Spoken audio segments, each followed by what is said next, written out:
Hey, everybody. Just a second.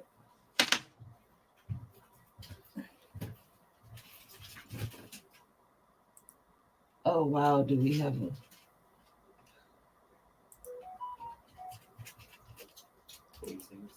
No. There we go. Okay. Because, are you guys headed home? Yeah. All right. Bye. Love you. Love you too. Hi, everyone. Sorry about the interruption, but, I brought him into this world and I got to boot him out. How's everybody doing? I see Kathleen, you are here, and Glenn, how are you? Sam. Everybody say hi to Sam. This is my buddy Sam, and he is way older than you think he is in mental power. He is like, we're gonna be like Wonder Twins activate, only he's all the brains. Yeah, there we go. Anyway, Sam is gonna introduce himself to you here in a minute and tell you what he knows and how he knows it, because let me tell you, if you guys want to learn the differences between everything, then this is what you want to know. So let me say hi to everybody real quick, and then I'm going to let Sam introduce himself to you. Let's see. Glenn, how you doing, buddy? Kathleen, I said hi, but there you are. And Sandy, how are you? You got hooked on crime shows. I've been watching crime shows too. We know how to get rid of dead bodies now, don't we? Hey, Harry, how are you? Anybody wants to learn about insulators or all kinds of stuff on the East Coast, go check out my friend Harry. I don't know who that person is, but you should follow that link because we're going to pull that up in a little bit and talk about a few of those things. Brett, Ethel, there's an echo on your side, Sam. Oh. Is it your phone? Something? Yeah, I'm using my computer speakers. I'll try to put it on my headset and see if that fixes it. Either way. Yep. How you doing, Brett? Mary Garcia, what's up, girlfriend?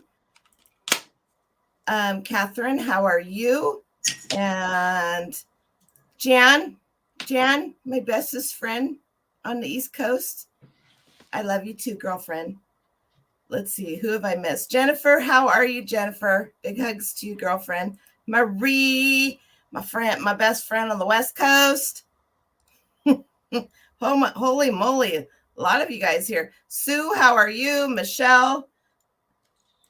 Kata, oh my God, I'm going to have a heart attack. I don't think I've seen you in 2 years. Kata, how are you, man? Man, my heart. Oh, actually, I recognize someone here. Sam knows. Yeah. Duncan, how you doing, buddy? How you doing? How's it going down under?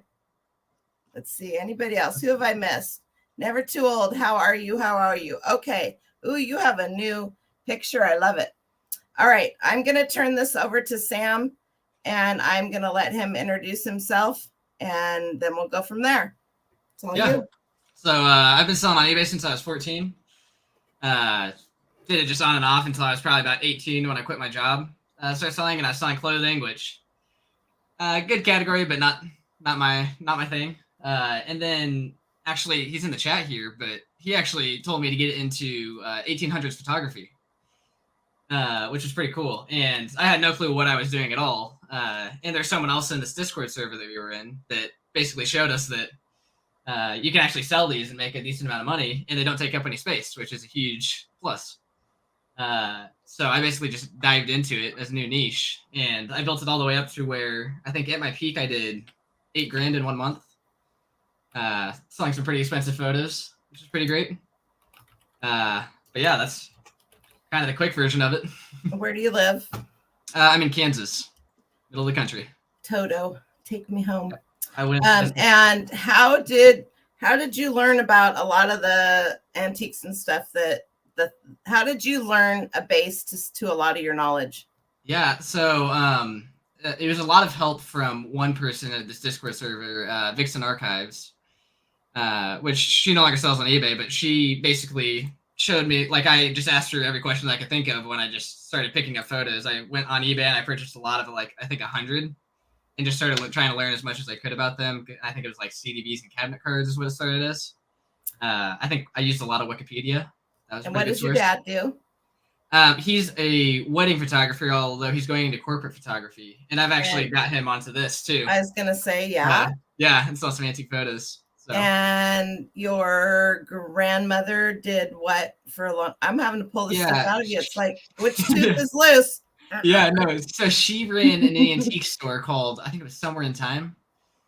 Basically, just out of her like house, they converted her garage into like they actually renovated it to be really nice, but they converted it into a store. And I think she ran I think it was from like 1992 all the way up to 2000 when she stopped. But she ran an antique store. That's cool. Which made me always interested in antiques. So Sam is an old soul, and yep.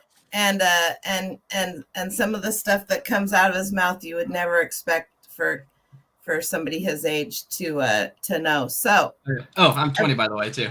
Yes, he's 20. Just turned 20. Oh, let's see. Carl snuck in. Boy, I miss all of you guys. Okay. Carter, I'm about, if I didn't have arms on my chair, I'd fall out. Okay, so half of Sam's family is from the icy Canada, north, yep. aka Canada. Carter's from Canada, and so is Carl, the lazy reseller. That's awesome. So Jane, how are you? Wow. It's like old home week. I won't be gone. I won't be gone again, you guys. I'll be back every week, but I think I'm gonna do it on Friday. I'm gonna move my show to Fridays.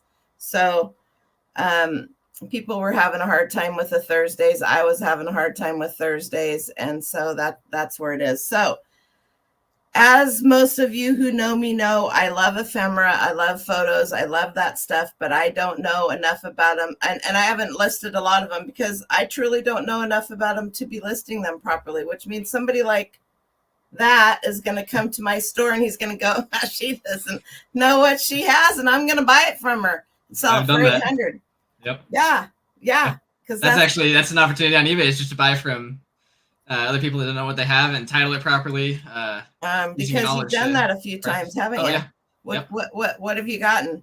One of the better ones I got was I bought these. It was like Eskimo children. It was up in I think it was in Ontario, but they were all like bundled up in these like fur clothing, and they had tennis shoes, snowshoes. Oh, the snowshoes. Yeah, I don't know if there's an actual name for them.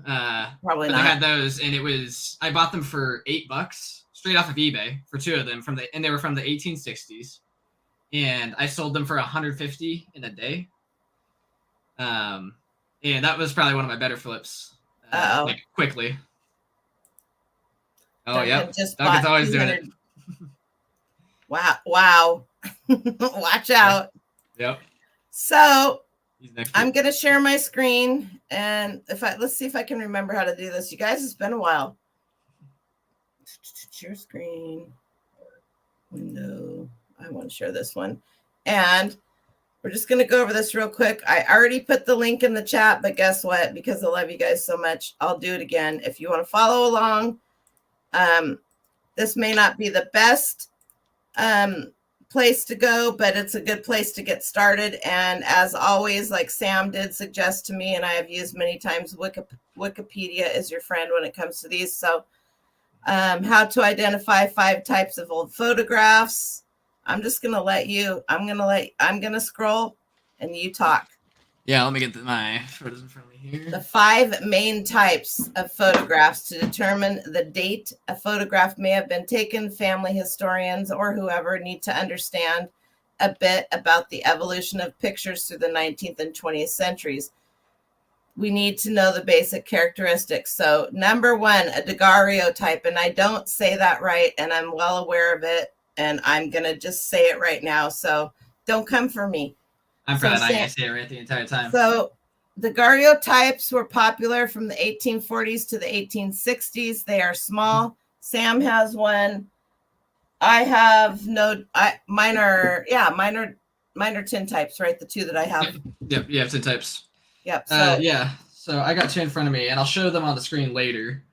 But this is the cased one, and as you can see, it does look like a reflective surface, like a mirror, as it states in there.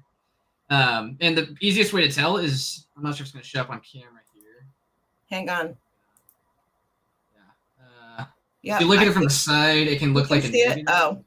Yeah, I don't think it's going to show up on camera, but if you look at it from the right angle, it will look like a negative. So if I was looking at it from this way, it looks like a negative, but it doesn't look like it's going to show. And another good way to tell for that is to put a flashlight on it. That's the embryo type. That's the embryo type. Although if you do have one that is exposed on the back and you're not sure if it's an embryo type or daguerreotype, if the light doesn't shine through, then you can tell it's a daguerreotype. So my misconception for a long time was that this was a daguerreotype. Mm-hmm. And because I thought it was because of the frame, the case that it's in. This one's missing half the frame. So Sam showed you his had two. Yep. This one would have had two sides too, but obviously it's gone. But this one is actually, we were just looking at it, is actually a tin type, and it's really super hard to see because it's so dark. And you can tell it's not as reflective. The only piece that's reflective is actually the glass plate in front of it. Right. But it's kind of darker, and daguerreotypes can be dark too. But Harry Sam does not have a channel, but he does have some information that he'll put a link in the chat so that you guys can get a hold of him. I may be starting a YouTube channel here too. I'm working on him. I made a lot of progression with preparing for this, so I may have to put out a video. While you're doing that, like I said, we're going to read along here. Daguerreotypes were popular from the 1840s to the 1860s. They are typically small, with the most common size being 2 3/4 to 3.5 inches and housed in a case. Developed by Louis. Oh, you know some history about him too, don't you? Louis Jacques Mandy Daguerre. That guy.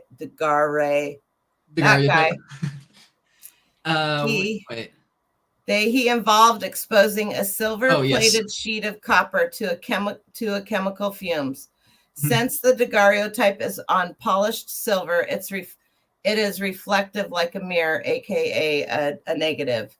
Yeah, and the chemical fumes, actually, an interesting part about that real quick. It's super toxic and corrosive, the things they would use, so that's why they had to put it on like tin types where it's made out of tin or some type of metal. They couldn't put it on paper items like this yet in the 1840s and 1850s because they just couldn't find a way to do it that wouldn't destroy the paper. That's interesting. Okay, so Sam, and if any of you guys want to get a hold of Sam, he just put a link in the description in the chat for you, and I will do my best to I'll put my Instagram in there too, because that's probably the easiest way to get a hold of me. I will do my best to what the heck did I just do? I just messed up. I mess up everything, you guys. I can't help myself.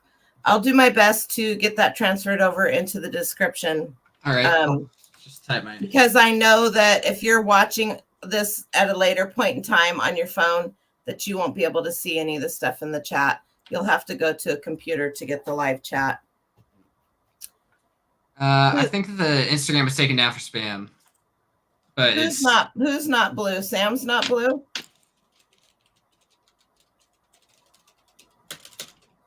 Jen. That's my Instagram, but it's all one. Obviously. Oh, you know what? Yeah, I think it's detecting spam or something. No, hang on. Sam Davis.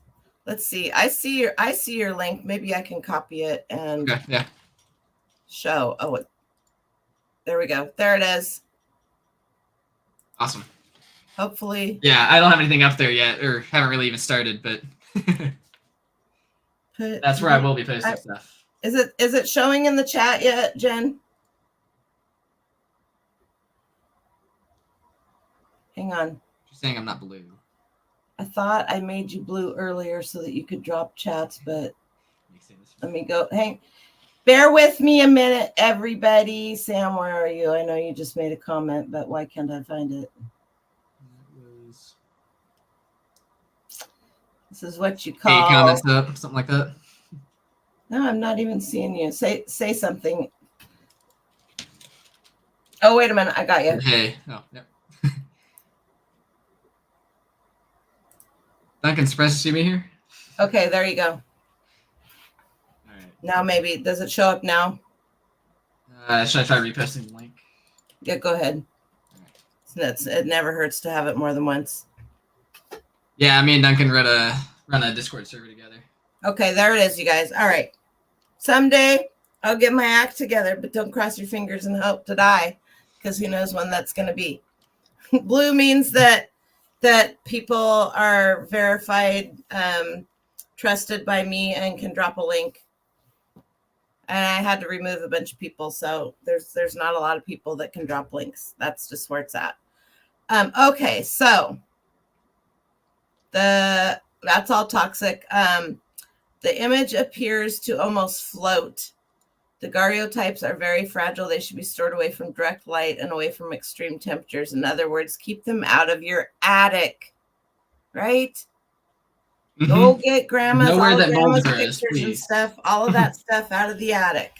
Yeah. Anyway, and then inside here, you can find more information about daguerreotypes at the Daguerreo Society. Let's see how long. This is actually a really good. I'm having. They have a Facebook group, I believe. Hey, Craig, how are you? How are you? We may not be doing this because I don't know what's going on with my internet service that keeps telling me I have blazing fast speeds. So you guys have the link to this. I'm going to put it in here one more time. And there you go. I'll retype my Instagram here.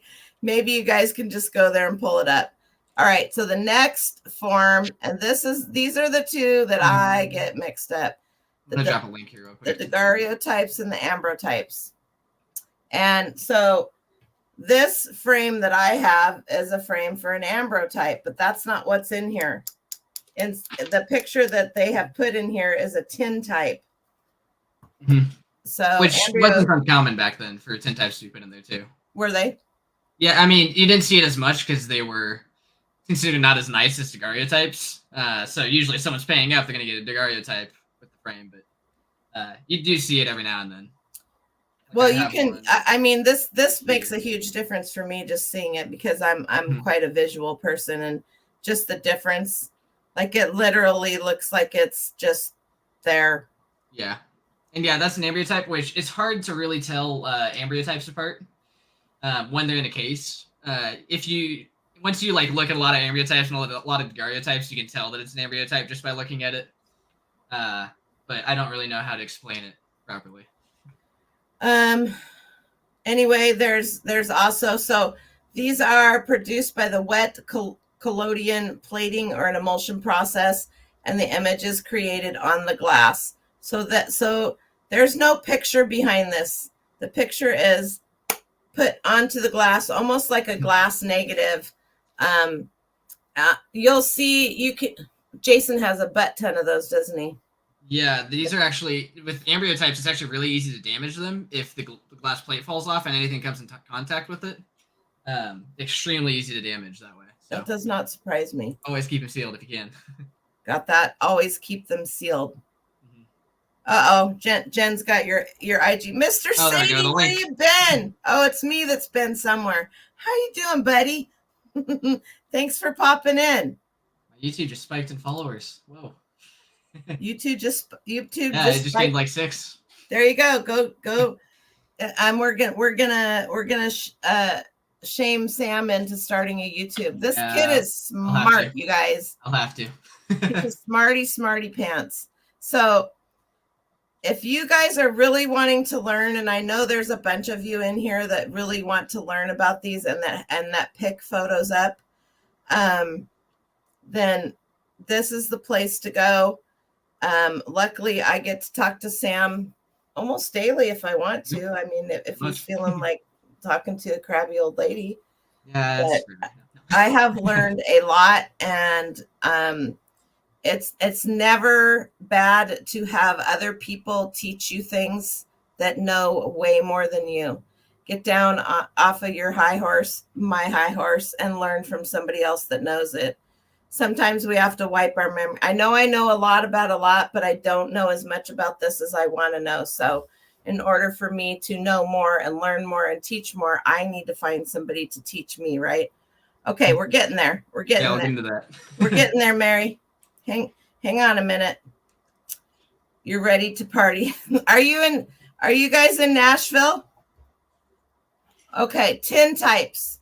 I have a lot of these back there in that there closet somewhere. Yeah, tin types are actually still pretty valuable. Tin types were popular for more than 30 two. years. Instead of glass, the image was on an iron plate. Early tin types were small hinged cases like the daguerreotypes and the ambrotypes. However, the cases were soon replaced by paper sleeves. Often today, tin types are found in one's collection without the sleeves. I don't know why. Oh, this might be one. I'm wondering, Sam, if this one actually is a tin type.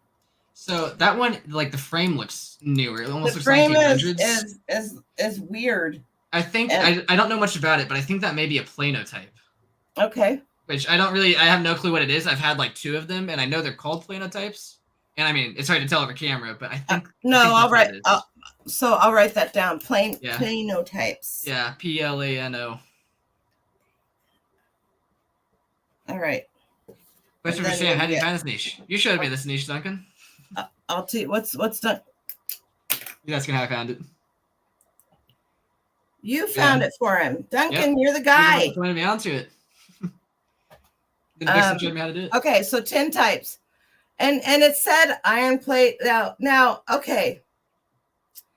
I want to explain something here I want you to see if you can tell people what you think this would go for just by the pose of the people. So, I mean, it's obviously brothers there and family. Right.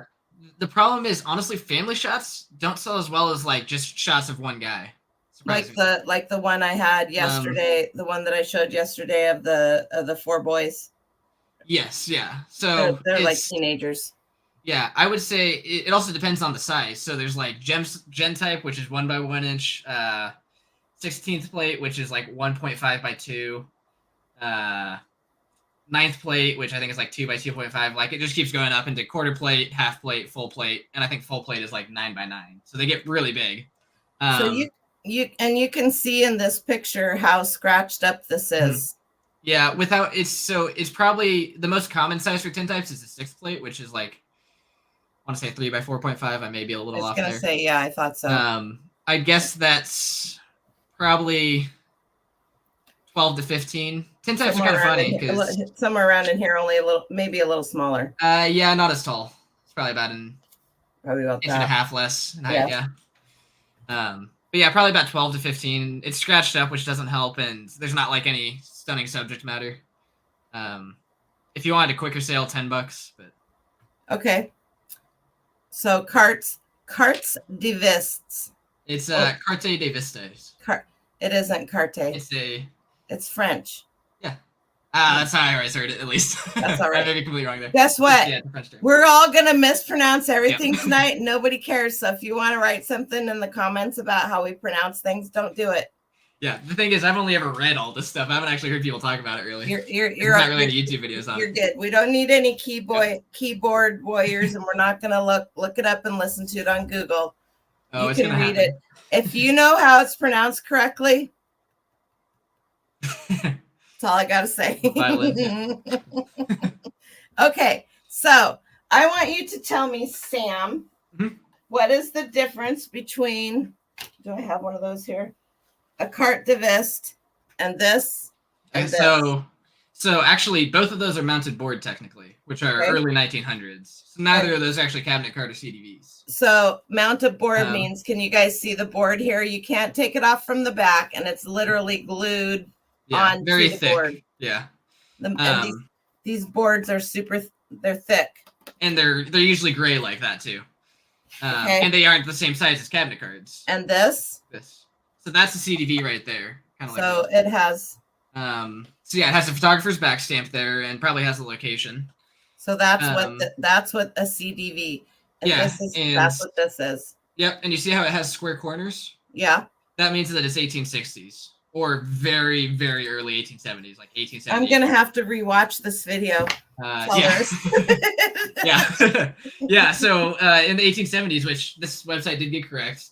So this is a mounted board. This is a mounted board too. You guys, this makes all the difference when you're doing your listings, because if you list this as this, and this is a great picture like this one is, and you mess up, then somebody who knows what they are, they're gonna come and Rate your store. Yep, Now, they are. That being said, if it is the size of a CDV, I will say that you can get away with it. So what do you think? So, this one is in a folder. So that's about 1930s was when that was the most popular. But I think I popped it out earlier to see if there was anything written on the back of it. Square corners equal 1860s. Yep. And it has nothing. Yeah, so that would be 1930s, not worth a whole lot. It's two brothers, and I know that because there's something written on the card. But yeah, this isn't on a board or anything. I have a giant stack of those sitting in the corner. That You're going to the corner, boys. Yep. Unless, okay, now that being said, I do have one of these guys drinking, I think it was beer or something. Oh, really? Yeah, they had two glasses of beer and they were looking over the camera. They had great mustaches. I was willing to list that one for $50 because it has great subject matter. So if it has great subject matter, you can list it. That's my and that's a big thing. Will people buy these? They absolutely will. But the better the subject matter, and so. Is this a good subject? This is a real photo postcard, you guys. That's a real photo? Yeah. So that one, actually, there's a guy in the UK that has bought a ton of those types, like Dapper Men. Dapper Men. Guys. Yeah. And he won't buy all the photos of the guys that you have up. Keyword, you guys. Dapper. Yes, Dapper. Yeah, Dapper. And that use handsome Dapper Man is the keywords I would use there. Yes, he's. But that's worth $10 to $13 free shipping. Which if you use eBay standard on I don't do free shipping, Sam. Do we have to have that discussion again? Good luck. Right. Yeah, so CDVs were actually most common from the 1860s to the late 1890s. Like basically at the turn of the century, they just went out of style completely almost. Except in some parts of Europe. They still have again, you guys, in this is actually a really cool website. So I would suggest that you bookmark it. Yes. That's a good website. Also check Wikipedia for everything. There's a link at the end of the description of each kind that takes you. This one's going to take you to the American Museum of Photography website to teach you about CDVs. Mm-hmm. And he looks like he does not want to be there. Got his hair cut just for the pictures too. Cabinet cards, early 1860s to early 1900s. So these are larger versions of the CDV. You can kind of see the size difference here. But yeah, they became popular in the 1870s, all the way up to the 1890s, and people would get them because they were larger than CDVs. But CDVs were still produced until the same time. And a cabinet card is not. It is actually it's on a thicker. I don't know if I have one here, honestly, to tell you. Yeah, I do. Maybe I do.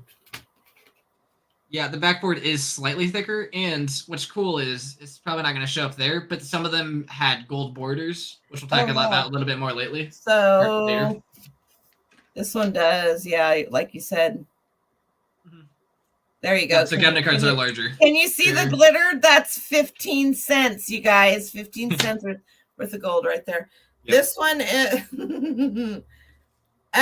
Also, yeah, she's gonna compete against me. Yeah, so cabinet cards measured about 4 by 6.5 inches. I don't think there's any competing against approximate. You. Probably not. No. So yeah, so these were what did I just say? 4 by 6.5 inches, and these are about 2.5 by 4 inches. So that is a huge difference. So yep, big size difference there. A lot of people, myself included, are. If I didn't have problems with having things organized, think that this is a cabinet card and that this is a cabinet card. Oh, there's one store on eBay. This is not a cabinet card. This is a cabinet card. That's a great way to get a return because there's some people that they don't want cabinet cards and there's some people that they don't want CDVs. So if you list them as the other, they'll get mad at you. I've had that happen where I've accidentally listed, like I was just using a template and I accidentally clicked on cabinet card and it says CDV and didn't catch it. Had to take a return because of that. Which I think I just gave them a refund because BCP, where you been, buddy? How are you? Oh, it's not you again. It's me. And Ella, how are you? Hello. Oh. All right, it's time to shut the show down. Hey, Doug, how are you? All right, you haven't listed the minis yet. So you're good. Yes, you're Yes. good. And even if you have listed, you just go in and fix them, right? Yep. That's I mean, super easy. No shame in the game. If you learn, like, how many of us have ever seen somebody's eBay listing and we know that it's wrong? How many of us have messaged that seller and said, "Can I just help you out a little bit here?" Yeah. And yeah, I mean, if you want me to go through your store or anything, just message me on Instagram or go to the Discord. More than happy to help with that. You better watch out. It'll all be. I gotta fix them first. They're all wrong, Duncan. They're all wrong. I've already tried. So, and another thing too is, are there different areas of the country, like this photographer is from South Boston, VA. Mm-hmm. Are there different areas of the country that you seem to see that are more popular? Yes. So, I mean, it was really just a population thing. Like, if there's more population in one area, like New York, very popular. Tons of CDVs from there. But a place like Texas, not a whole lot of people there. It's kind of the Wild West there back then. This ain't Texas. Pretty rare, yeah. Like, I can, like, the average photo I'll sell for like $10. But like Texas photos, I can get like $20 to $50 for. Like a guy with a mustache that looks good, like $50 I've sold him for. Okay. So rare states definitely do sell a lot better. Okay, let's finish this up, and then I've got some other questions for you on that. Yeah. Bonus antique hand painted. These are cool. I should have bought one. There was one there today. I should have bought it. I knew I should have. So these photographs were produced by skilled artisans who would paint directly onto a photographic print. Basically, they're hand tinting it. Mm-hmm. Right? Basically, yeah. They drew them with they're called crayons, but they're not the crayons you're thinking of. Right. So you guys can see how the tablecloth here is red, and in America the hand tinting wasn't as good, but in places like Japan where they had watercolors, some of them are unbelievable. I bet. Which I have one that I'll show later. Okay. So one way to identify an antique hand-painted photograph is to look for brush strokes and areas of paint that are thicker or more textured. You're going to need a loop, or you're going to need to zoom in with your camera and really take a good look at that. Sometimes you can just look right here that this one has been, it's fairly obvious. Yeah, and then sometimes just their cheeks are painted. That was very common back then. Right. They would highlight. Which, I mean, sometimes I don't even notice that until I look at the scan. I sold a really pretty neat lithograph that had been hand painted. Oh yeah. Or hand tinted. And so they don't just do it on these, you guys. That's actually a great question. How do you keyword it? I just put hands tinted with a little dash thing. I forget what that's called. I think this is just a dash. Here. Do you use the little squiggly line? No, I thought that's a straight one like that.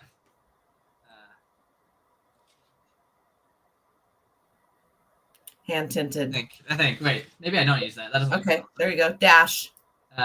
He's maybe take out the dash actually. He's dashing away, you guys. Yeah. And then they have the brownie camera photographs for the masses, which people love these little cameras. If you see them, look them up, check them out. They actually sell pretty good. They may not sell for a lot, but they don't stick around too long. Yeah. And that's when photographs came available to the mass market of people. And you'll see the black and whites with the borders and all that. And you'll see like photography just like in quality just go way down. until Samsung came on the market. Yeah, well, I mean, all of them are just not good quality. It's all amateur photographers, so it's. And then on this side, it continues on with 3 common places to look for old family photos or more, and for more resources. So this link, which I will one more time for anybody that has come into the chat late, I will one more time put it in there, and I will try to do my best to get it onto the to get it into the chat afterwards. But you guys, I'm not always all there all the time, so there it is. Anyway, so I'm going to go small and let Sam be big, and I'm just going to let him talk. He's got some stuff to show, and he's going to do some learning. Yeah, I just have basically, I'm going to go over Daguerre types, tin types, CDVs, and cabinet cards. Although we already went over the basics, so that's going to speed things up a bit. There you go. Let's see. Can I present? It's all you, buddy. Yeah. Let's see. Do you should be able to share your screen, right? If you want Yeah, to. I think so. Is it letting you? Because if it's not, Is it sharing? no. You may need to. I think you need to take me off the big screen there for it to show. Well, maybe I don't want to. Well, then we're just gonna look at my beautiful face. So there you go. Oh, is it showing now, or I think you should be able to drag it up or something. Oh, on my screen. Dun dun dun. Let's do this. Hang on. Way, yeah. We'll want to make that pretty big. I don't know why it won't do that. It won't let me. Hang on. Yeah, no worries. Yeah, no. Antique photos are a ton of fun to list. And it's super fast and simple. Like, they're just great. Okay, hang on a second. Yeah. I think Duncan may have to leave to eat his lunch before we have time. I don't know why it's not letting me share. Add. There we go. There we go. All right. Okay, so I don't have very many daguerreotypes. They're really hard to come across. Tons of collectors on eBay for them, so it's hard for me to get. But we'll go over some of the ones I do have. This is one right here. I picked it up for $15 off a Facebook group. Pull it. And make it bigger. Not, I think I need to. 1 sec. I need to stop my screen sharing. And I thought I showed my window. Oh, that may be an issue. Okay, I mean, this should work fine, I think. All right. So this one right here, she looks almost kind of native, but it's hard to tell. But what's really cool is when you opened up the back right here, when you pry open the photo, in the back of this, which I didn't have a photo of it because I didn't keep the photo, it said her name and where she was from. So what I did is I looked up her name and where she was from and the date that it said on the photo. And it pulled up a record of a woman who had died from cholera that matched her description and her age at the time. So I was able to sell that one for $200 in like 4 hours. That was a $1,500 investment, so that wasn't bad. This is another one. Is this the Mormon? No. That's a cabinet card. Okay. That I'll get to. I'll be quiet. Zip, zip. Yeah, no problem. This one's cool because you can kind of see if I zoom in here, her cheeks are hand tinted. That little red blush. Can. Just barely, yeah. Yeah, like maybe if I go. Yeah, yep. You can see that there's that little bit of red there, so technically hand tinted. But it's just a very clear photograph, and she's in a really nice dress, this kind of plaid pattern almost. So this is the daguerreotype. Yes, this is a daguerreotype. Okay. And you'll notice that it does kind of look like a tintype from this. It does, but not like the one that I have here. Yeah. But that's when you do the side test, and you can see that it's negative. That's how you tell it's a daguerreotype. But even though the light levels are lower, it's still a daguerreotype. And now this is the last. Daguerreotype is actually painted to the back of the glass, right? Yes. Yeah, it's all kind of one piece. This is a daguerreotype. It is? The one, my little one I just had. Yep. This one. Yeah. I just had it at the right light, and you can see. Oh, you did? Okay, cool. Yeah. The little girl looks like an X-ray. Yep. That's how you tell. Okay. It's if you know what a negative looks like, it looks exactly like that. All right, now this is the coolest daguerreotype I have that I've actually. Cool. This is cool as heck, you guys. Paid out of my mind for. I paid $800 for this. Great tax write-off. And you can tell what's funny here is I'll explain what it is in a second, but you can see it's hand tinted on one side, not hand tinted on the other. And what you can do here is you see this viewer down here. Pull it up on here. Let's see how to do it. You can look through the visors here. And when you look through it, the two photos right here combine into one photo, and it creates kind of like the first photographic 3D effect. So it's like you're looking back in time because they're 3D.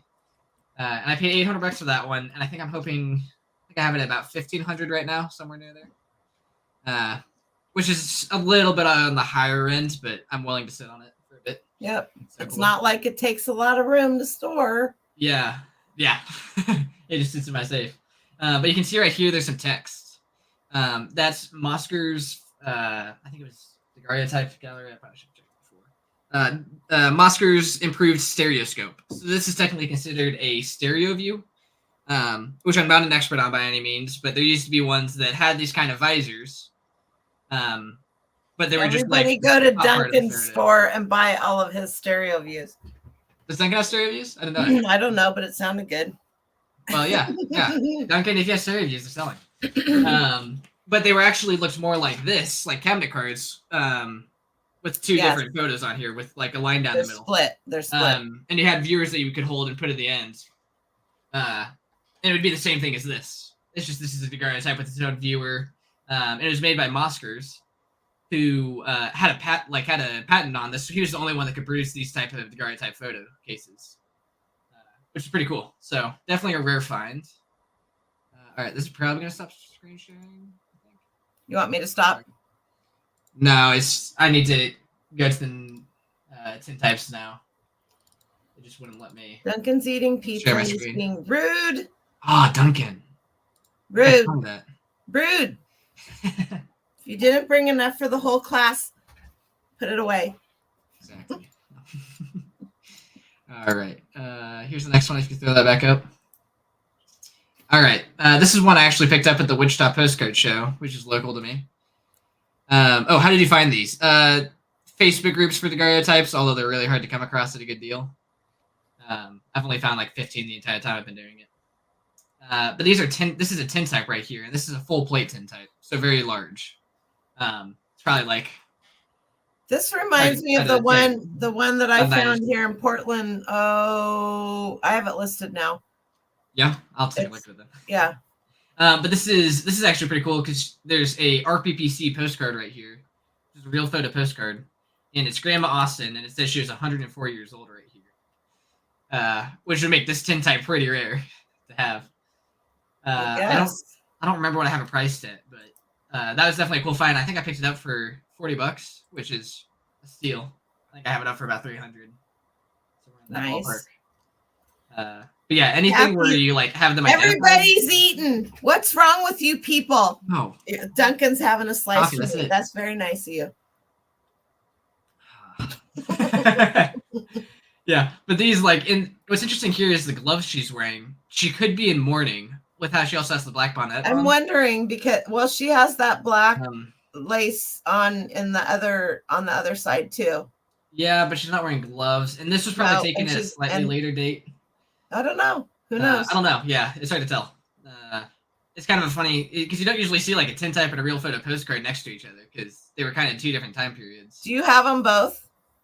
Yes. Yep.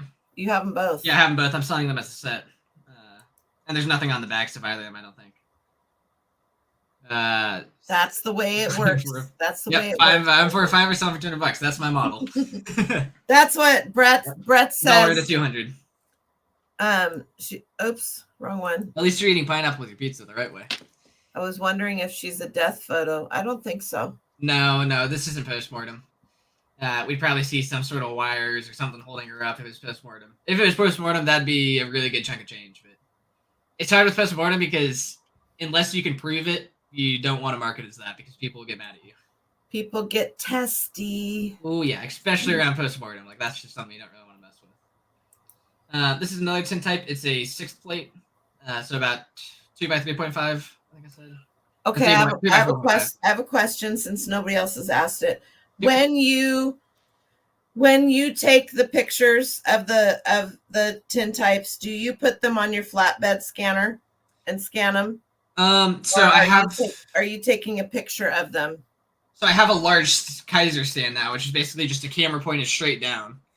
And I will photograph tintypes with that because I don't want to scratch my scanner glass. Oh, that's a good idea. So yeah, any of that stuff that I think could possibly damage my scanner, I put on the Kaiser stand. Or if it's a larger photo, Kaiser stand. But the Kaiser stand wasn't quite as useful as I thought it was going to be because I couldn't get my auto cropping program to work because I guess I'm not a good coder. We'll find somebody to teach you how to do that. Where's Adam when we need him? Right? Yeah. No, I just don't think there's actually a way to do it, unfortunately, right now. Maybe in 10 years. Doug has an on-topic question for once. Yeah, what is it? God, I'm glad I'm sitting down. Are glass photo negatives worth much? Yes. So those were actually my those are goodness. considered. So I haven't actually sold any. I'll be honest. No, but But I have Jason friends. has Yes. like a whole. Jason sells a ton of them. Jason, our And- friend Jason, bought out a whole photography studio from the 1800s. Yeah. Yeah, Yes. he's got. Yeah. He's So he got bought one from crates. 1800s. I mean, he's He's bought got like crates of them, and his are 1800s, like, what are they? Yeah. 8x10s. Yeah. Now I will say I don't really want to sell them as much just because of their size. They're varying in size. They are. Harder They to are. store.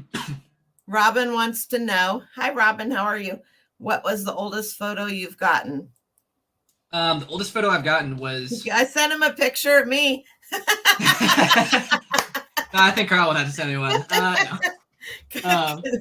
No, so I got a CDV that was marked as being from 1854, and it didn't have any markings. It was a really bad photo, which makes sense because it was 1854, which is when the CDV was produced. But you didn't even really see CDVs until the 1860s, because they were invented in France and they took a while to get over. So that's probably the oldest one I got was one from 1854, which like that one I'm not really willing to let go of for anything cheap. Can't say I blame you there. Cool. So Yeah. I have. This is probably wrong. A 1907. That is not a cabinet card. Oh, I'm in so much trouble. Oh, you haven't do you need me to stop screen sharing? Yeah, let me show you this because I know it's wrong now. So we'll fix it. I think you might have teased me about it earlier. Probably a while back when I first got it. So I have. Oh, yep, that's what I got. Okay, that one's not awful to call a cabinet card. But I think it's still technically a mounted board, but you probably won't get yelled at for it. I should probably fix it though. Yeah, so, I would list it as mounted board unless I didn't have characters. So it has it had all the information on it, but yeah, the price is good on that. What was the information? It told all about her. The Mother of Queen Oregon. Yeah, so yeah, 150 is a good price on that. Depending on who it is, like if you know it's like from a big town, something really important. Yeah, I put a bunch of stuff in the description because I'm wordy. Yeah. So I put all of her information. It's always really hard with that stuff because it's like, yeah, it's really cool, but is there a collector's market around? There is. I've had. Let's see, what do I got? Well, I just ended it and relisted it, so I need to fix that. And I mean, yeah, 150 is a very good price on that, in my opinion. It's really a cool photo. Yeah. All right, let me unshare me and stop sharing. There you are. All right. What the heck? All right, it's back. All right, so this one's really cool because as you can see, he has a gold ring on, gold jewelry. He sure does. Yeah, he's got a pocket watch chain. Yeah, hand-tinted bow tie right there with the gold on it. So you can tell he was wealthy. That's funny. I wouldn't even have noticed that until you pointed that out. Yeah. On a tin type, do you think that's real gold that they used? I wouldn't be surprised. I think it was gold paint type deal. I mean, not worth anything, obviously. No. Gold metal, but yeah, I do think it is real gold. That's cool. Well, I don't think he could get those colors back then. He's got a cigar in his hand too, so that shows some wealth also. Yep. Yeah. And like that alone is a $50 photo. But he's also African American, which back then you don't see that much. Very big collector's market around it. It's also a good size. It was 6 plate, I believe. So that one I have up for 200 right now, and I'm honestly surprised it hasn't sold yet. But that also happens sometimes. Photos sit longer than you think they will, or sometimes they sell quickly. But definitely a very big market around African American photos, just wealthy ones. Like I remember I had a tin type, and it was just some ladies with some gold jewelry on. I think that sold for $25. It's pretty good. All right, let's see. This one, very damaged, very faded. Can't barely see what's happening here. Tin type. Yeah, it's a tin type. And this is 3 guys right here, but one of them is wearing a bonnet. And what that gets you is some great keywords right there. Yeah. And So keywords, let me tell you, you guys, I've been learning a lot of stuff about keywords when it comes to some of these funky photos. Yeah, so this gets you man wearing bonnet, which I mean that's just great. But then it can also be cross-dressing, which is another one that it's just like it's something you don't see back then. You don't see guys wearing bonnets. Like that's just they're obviously just goofing off, which you don't see in a photo because people are paying money for these. Yeah, it's a boy. It's just two guys hanging out. Robin, just wait, you'd be surprised. Yep, it's a boy. It's a boy. Yeah, no, that's great. And then some people will also mark it as gay interest. I don't think I marked this one as gay interest just because I don't like marking stuff like that unless I think it's really of that type. But that's something that you guys should really be aware. You guys should be aware of that people will classify these. Yep.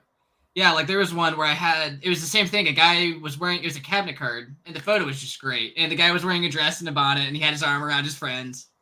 And I had it listed for like 3 months, and it didn't sell. And then I added gay interest into the title, and it sold in 3 days for $150. So definitely use keywords. This is actually one I have on my desk right here. It's a framed one. And what's cool is it has like a hinge on the back where you can actually hang it on your wall. And it's a thermoplastic case, which was pretty popular back then. So that's what my other one is. Yep. Over like wood, like the other ones are. But you can see it's African American. It doesn't quite. Oh wait, it's going in another place. It doesn't quite fit in the frame. Like you can kind of see the edges here. Oh yeah. Which may hurt the value very slightly. It also has a mark over her face and scratches, which isn't good. Does hurt the value, but it's still African American in a really nice case. Probably 1880s, 1890s, early 1890s, probably. So I think I have that one up for $200. Really, any African American tintypes. So sometimes you guys, you'll see these thermoplastic cases. Can you see how this one's cracked? It's not all it's cracked up to be, and then it got repaired. It will still sell. Mm-hmm. Yep, no, that's also fine. I think this lady's pregnant. Sam told me I'm out of my mind, and most of you guys probably agree with him, but that's just it's more if you can't prove it's pregnant. Just what I can't prove it, so it's hard. Okay, this one's very cool. So this is a tandem bicycle. And the tandem bicycle was invented in 1898. Tintypes weren't really produced in the 1900s. So this is a very early version of the tandem bicycle. Could even be like a prototype type version thing. Problem is tons of rust spots on it, which suck because that definitely hurts the value when it's rusting. But I mean, the subject matter there is just incredible. That's not something I'm letting go cheaply. No, I wouldn't either. Somebody will fix it.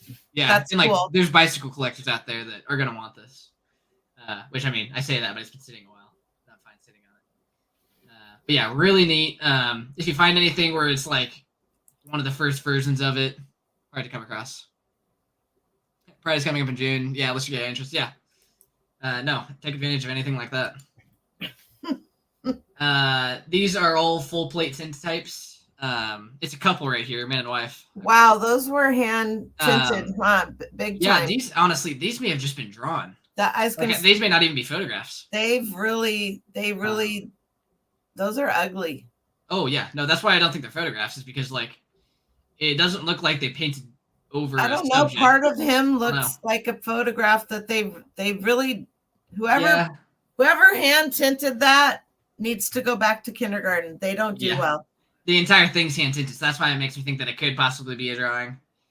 But I think I picked these up for like cool. $20. That was in a frame, wasn't it? Yes, this one on the right was in a frame. You can tell because the other one was too. You can see a little mark. Go up in the right hand corner. You can see. Yep, I think this is just bent actually. Think so. It's just bent right here. Yeah, you don't see like this. That one should be totally in a frame. Yeah, this one was definitely. This one may have been like behind it or something. Who knows? It absolutely is, Mary. Yeah, because they're bent in the same spot. So that makes me think that they were like stored. This one was stored on top in an album. This one wasn't even showing. Thanks, Robin. Yeah, hit the like button, you guys. Yep. And gals, peoples. Oh, I love this one. This one, I mean, this one is not worth as much. It's worth maybe $50, 30 to 50. But it's just a really cool one, like the hammock swing right here. So Two ladies. when you guys and gals are looking at all of these photos, will all of them sell? Yes, but if you really pay attention, like I could have bought about 200 photos today, and I thought to myself, you know what? I literally stood there and went through every one of them and picked out the ones that I thought were the most interesting to me. Yep, no, I always list those first. But yeah, photographs, I will say this, they don't have a great sell-through rate. They do sit for a bit, but they do sell eventually, usually. They have a sell-through rate of about 10 to 13%. Yeah. For 3 months. So I mean, that being said, if you have them for a year. So if you are somebody who is a high sell-through rate, sorry, I need a new chair because my chair keeps going down. If you are a person who sells on eBay and you are all about the sell-through rate, you might as well just tune out right now, because the vintage items and stuff like this, are there things that have high sell-through rate? Sure, we can find some of these photos that are really going to go. And here's the bonus to all of it. There's about 2,500 photos just stored in this. They don't take much storage. Yeah, it's great. I love it. Yep. So yeah, slow sell-through rate, but you can get a ton. You can list a ton really quickly. Robin, are you in Florida? Robin, are you in Florida? I feel like you're in Florida, aren't you?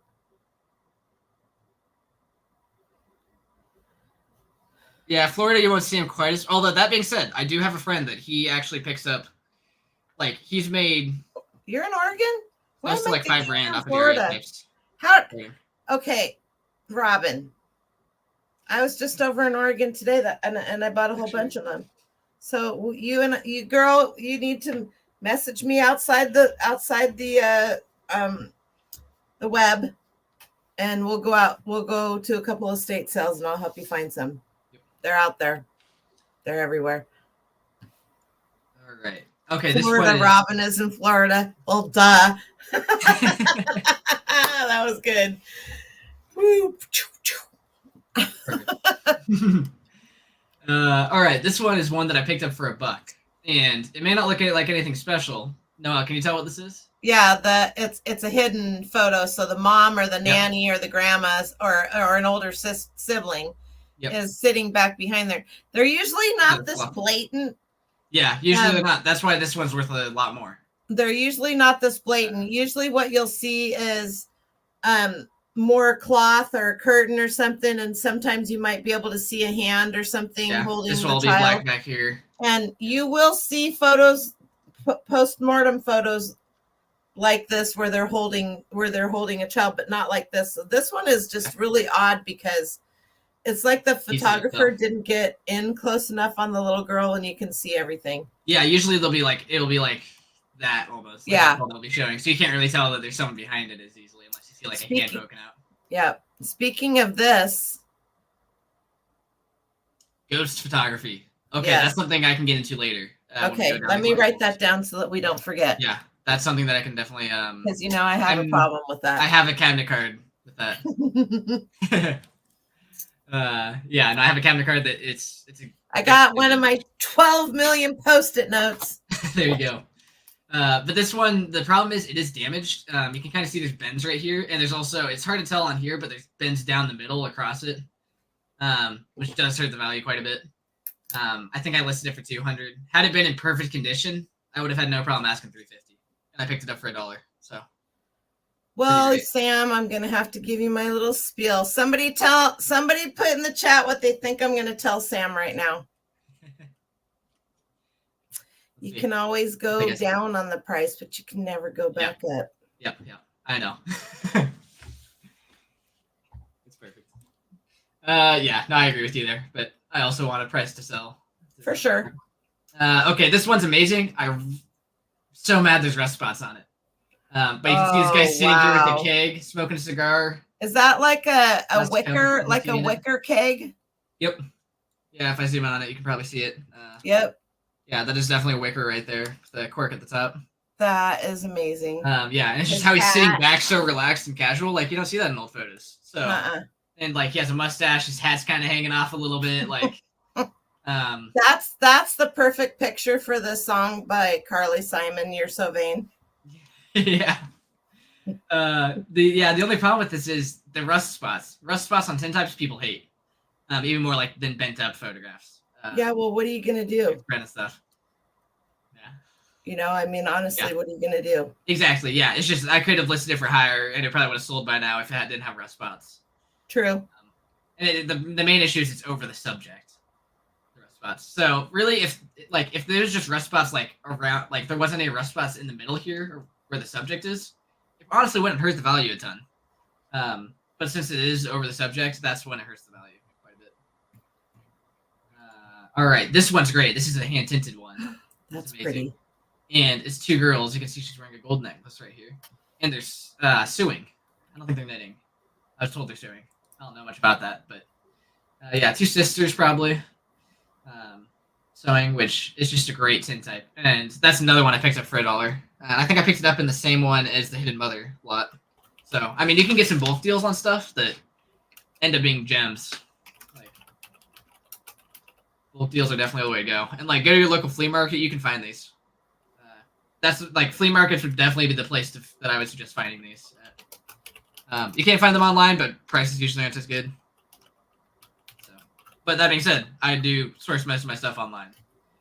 It's just hard to find. This one right here is just amazing. You can see the back. Oh, I love that frame. I literally love that frame. Yeah. So like with your tintype that you have, or your daguerreotype, if it was a tintype, I would take that out and put this in if it fit the size. He's trying. But no, we decided it was a. Yeah, we decided it was a daguerreotype, so I would leave it in because you don't want to get it damaged or anything. He's trying to make me ruin my photo, so it's not any competition for him, you guys. You caught me. That's why I'm making this YouTube video to trick you guys. Yep.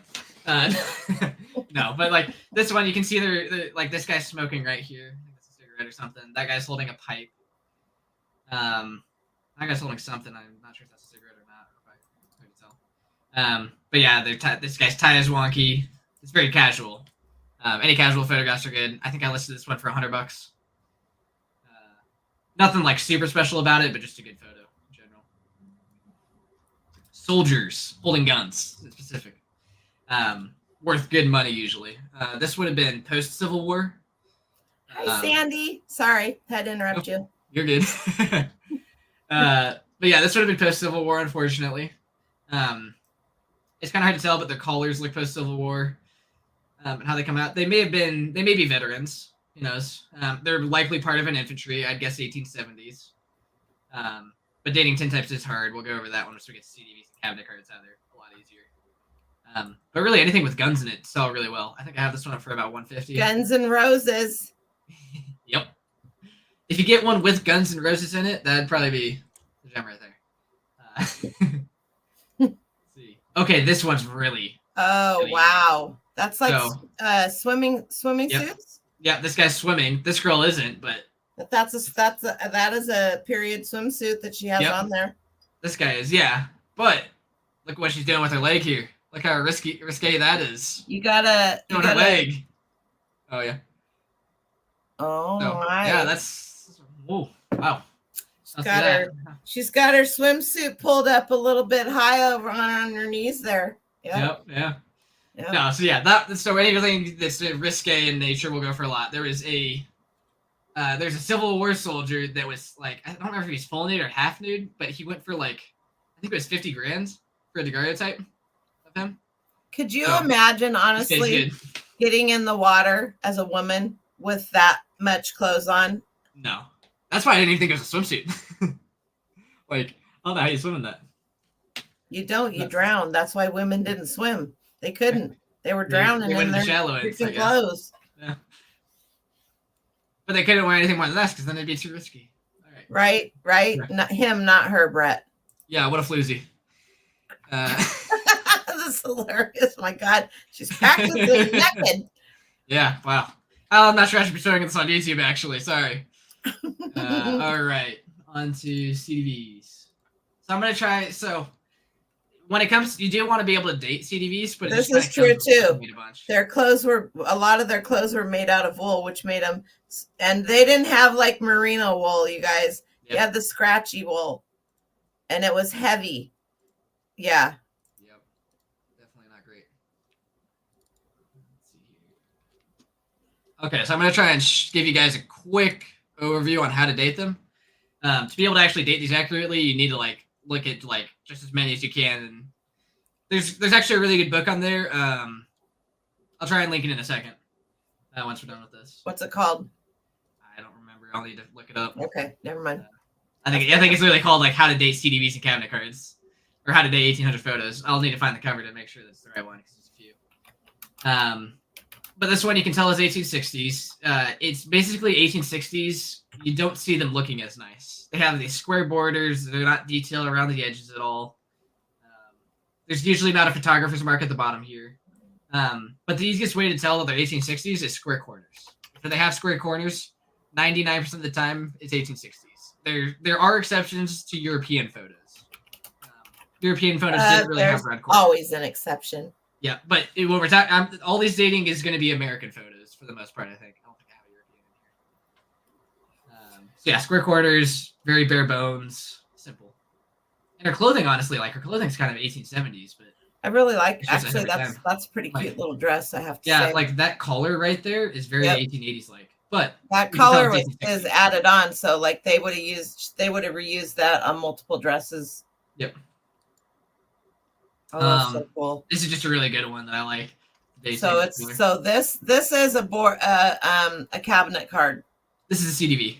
This one's a CDV. Yep. Square corners. Yeah. So cabinet cards weren't in the 1860s. So it's hip to be square if you're a CDV. Okay. Yeah. Huey Lewis in the News wrote a song about this. I don't know what the thing is with music tonight for me, but there we go. Yeah.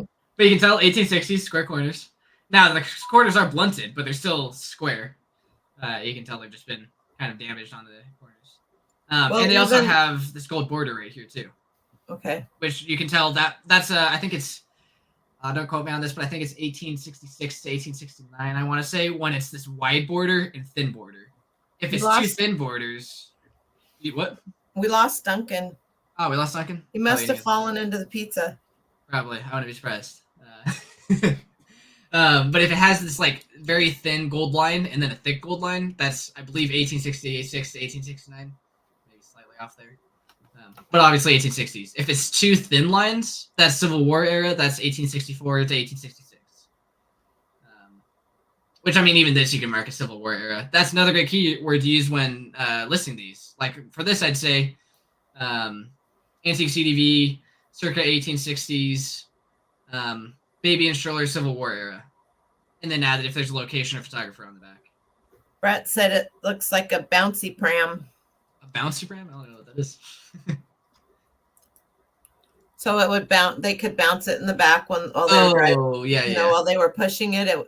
Because it has those big wheels on the back. Yeah. Oh, yeah. I guess that. Yeah. That is funny. But really, 1860 strollers sell really well. Yes. You, Doug. I'm going to talk to you later. We'll have a talk. I clicked on the wrong. Yes, you do. And what's good about that is while you're going through yours, I'm going to list mine. Yep, there you go. This is the back. I don't remember if it was the back of this one or not, but you can tell it's 1860s. Very bare bones, not a whole lot on here except for the stamp of the photographer. And it's very simple. There's not a whole lot to it. It just has the photographer, fine art gallery, location. So when it's very simple like this, you can tell it's 1860s. Another great tell. But I mean, you shouldn't even need to look at that because you can see the corners. Another very simple 1860s one. This was a very common style. Like a lot of photographers had the stamp where it had like these edges around it and same kind of design. Very simple.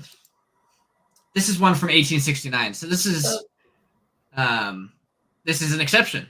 It's not square corners. Although, if you look at it, it looks like they've been cut.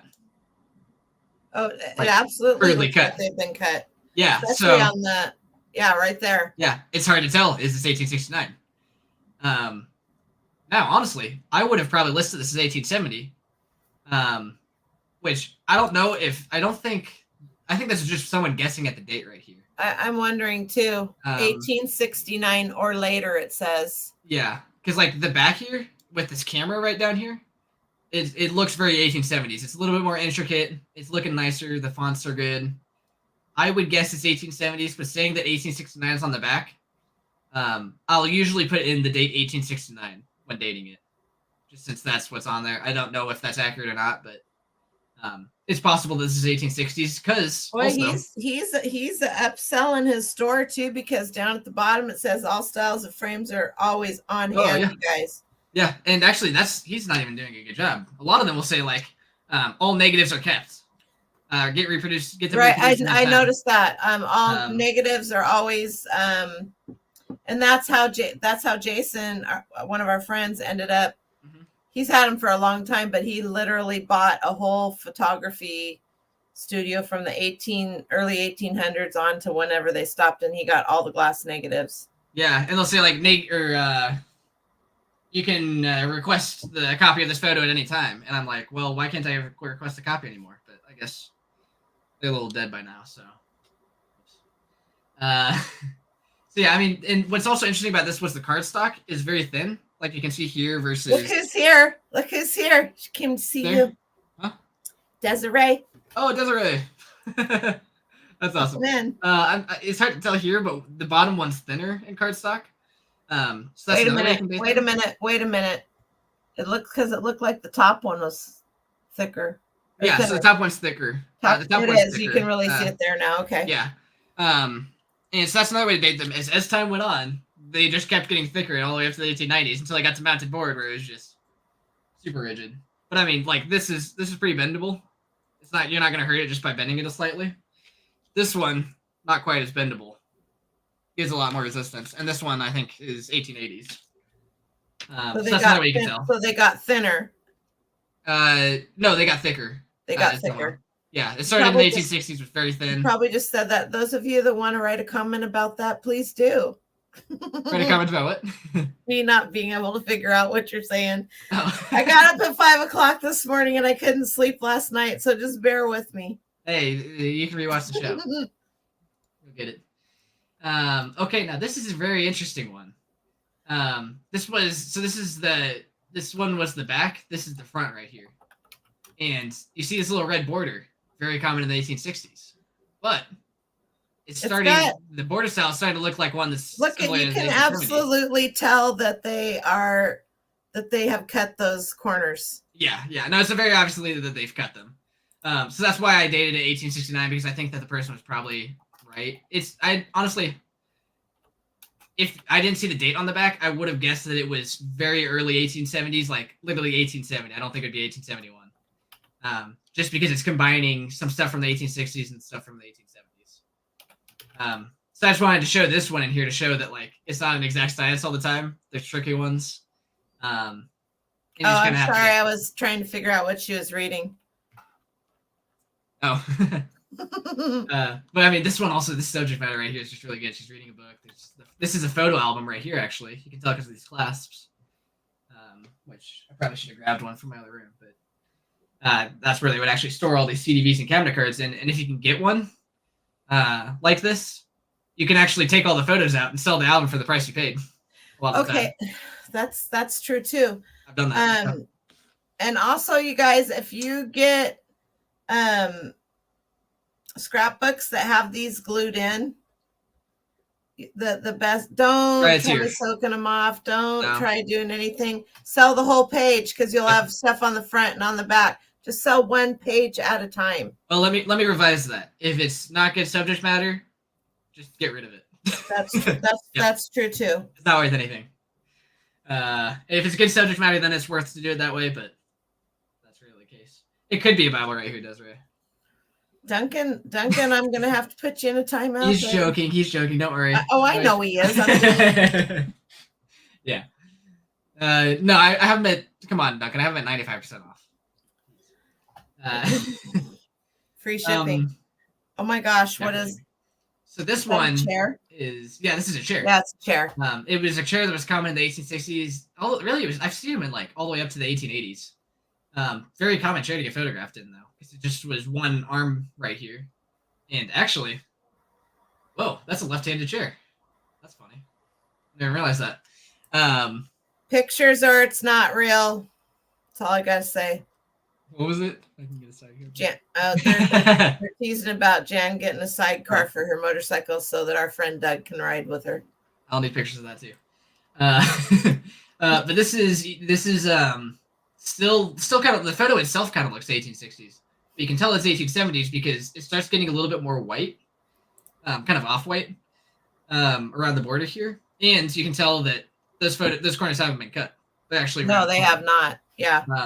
So even though some of the style, like the clothing and all that, kind of looks a little bit more 1860s, the tone of it looks a little more 1860s. You can tell it's 1870s, probably early 1870s, because of the round corners and the off-white border started coming in around here. I think this may have been the back to it. No, Sam is not having a 65% off sale. Duncan is right up there with Doug in the helping everybody out. No, that's gonna be a while before I do that. So this you can see right here, the color on the back is 1870s. It's kind of like almost yellowing background. Is pretty much always 1870s. It's also still kind of simpler text. We were talking about rare states. Omaha, Nebraska. Anything from Nebraska is rare. Very common. There's a lot of Indian territories there. Or politically correct Native American territories. So those are very collectible. Like just for this one where it's just this girl, I think I listed this one for $15. When I would have listed it for 10, expected to sit for a bit. But Nebraska does have a higher sell-through rate. I think it's close to 30 or 40%, which is not bad. I have no clue where Jason is asking a question, so you're gonna have to put it back in again. Yeah, I'm not seeing it. Yeah. Which one's Jason? I don't know. Oh. Now I'm really gonna be in big trouble. So either Karen is Karen. There you go, Karen. Either Jan is pulling my leg or I totally have glossed over somebody. And if that's the fact, I apologize. But do collectors want to purchase certain years photos were taken, or are they looking more for certain subject matter? So that's an interesting question. So during the 1860s, Civil War happened. It's about twice as collectible sell-through rate was. And it's more expensive from the 1860s, but it's also earlier, so it kind of makes sense. So the earlier the year, typically the more collectible. But I mean, it mostly depends on subject matter and location. I have one guy that he's trying to collect a photo from every city, which is a never-ending quest. But he just cares about the city. He doesn't care about the subject matter. So I'll put up like a $25 photo and I'll offer me $8 for it, and I just can't sell it to him for that price. But he's a great buyer, and there's collectors for pretty much every different thing. Some people will only buy 1860s photos. Some people will only buy 1870s photos. Some people only buy, like, every decade. There's someone that will only buy within that decade. Everybody has their little thing. Yeah. Anything from Nebraska is right. This is my friend Amy, and her birthday was last week. Happy birthday! Happy birthday! Oh, happy birthday! Yeah. So yeah, anything with a rare state like Nebraska, like it was very popular Native American territory. There wasn't a whole lot of like actual Americans wanting to settle there. So it was a little bit rare. There was a war that went on in the 1890s there. So very collectible. This one. So this is one of the ones that it's a little bit interesting. What's the most expensive? I'll answer that real quick. CDV. I sold. CDV wise, I actually haven't sold a ton of expensive CDVs. The cabinet cards are the most. I sold a African American nanny. So it was an African American nanny with a white child, and I think I got $400 for that. For CDV? Yeah. Nice. So yeah, CDVs, like, I find I sell more of them at higher prices, but cabinet cards usually have like the really high prices. Just because people are paying more to get like really cool shots done, they want cabinet cards, not CDVs. Yeah. So like this would be a fairly decent. Mm-hmm. This is a. That's okay. So you could get away with calling it cabinet card. It's not really. It's a. But it is technically a mounted board. Yes, mounted. I would say if you listed it as a cabinet card, no one would get mad at you. Well, you could do both, right? And then you get. Yeah. Typically, how I decide is if I have the characters left to called a mounted board instead of cabinet card, I'll do that. But if I don't have the characters, I don't sweat it. Yeah, you can always add the extra down in the description. Yeah. I'll usually put a little thing saying this is early 1900s. It's a mounted board photo, but it's a cabinet card size. What do you think? What do you think they're doing with them? What they're they're putting them in their collections. They I know one guy that he has like an entire cabinet, so that when they die, we can go buy them at their estate sales and sell them again. Yeah, no, I mean it's just whatever collectors do with them. I like a lot. So I do have a lot of people that donate to museums for me. I have one guy that buys, and his name on eBay is literally acquisitions department, because he's collecting for a museum, and those are some really good buyers right there. No, Jan, they put them in a box up in the attic so they can get ruined. Yep. No, I know one guy that he lives down in Blackwell, Oklahoma, but he runs an antique store down there, but he also collects photographs on his own. He doesn't sell them. Typically, he sells some to me that are in his personal collection. But he has this giant little cabinet thing where he has daguerreotypes, tintypes, CDVs, cabinet cards, just all down. And he has hundreds, probably worth over 100 grand. A lot of questions. They're just being butts. Yeah. I only had read the Duncan one. Nicely. Jan's so Mary said there's a drop down in the item specifications to do mounted card, which is nice. Mm-hmm. Yep. And Jan said $400 put it in a box. Jeez. And then so people actually the best way I've seen them displayed is they'll take these plastic top loaders and put them in the cabinet cards inside like this. And then they'll stack them on top of each other. I put it in upside down, but so it's in a plastic case like that, and it's kind of cool to be able to flip through them easily.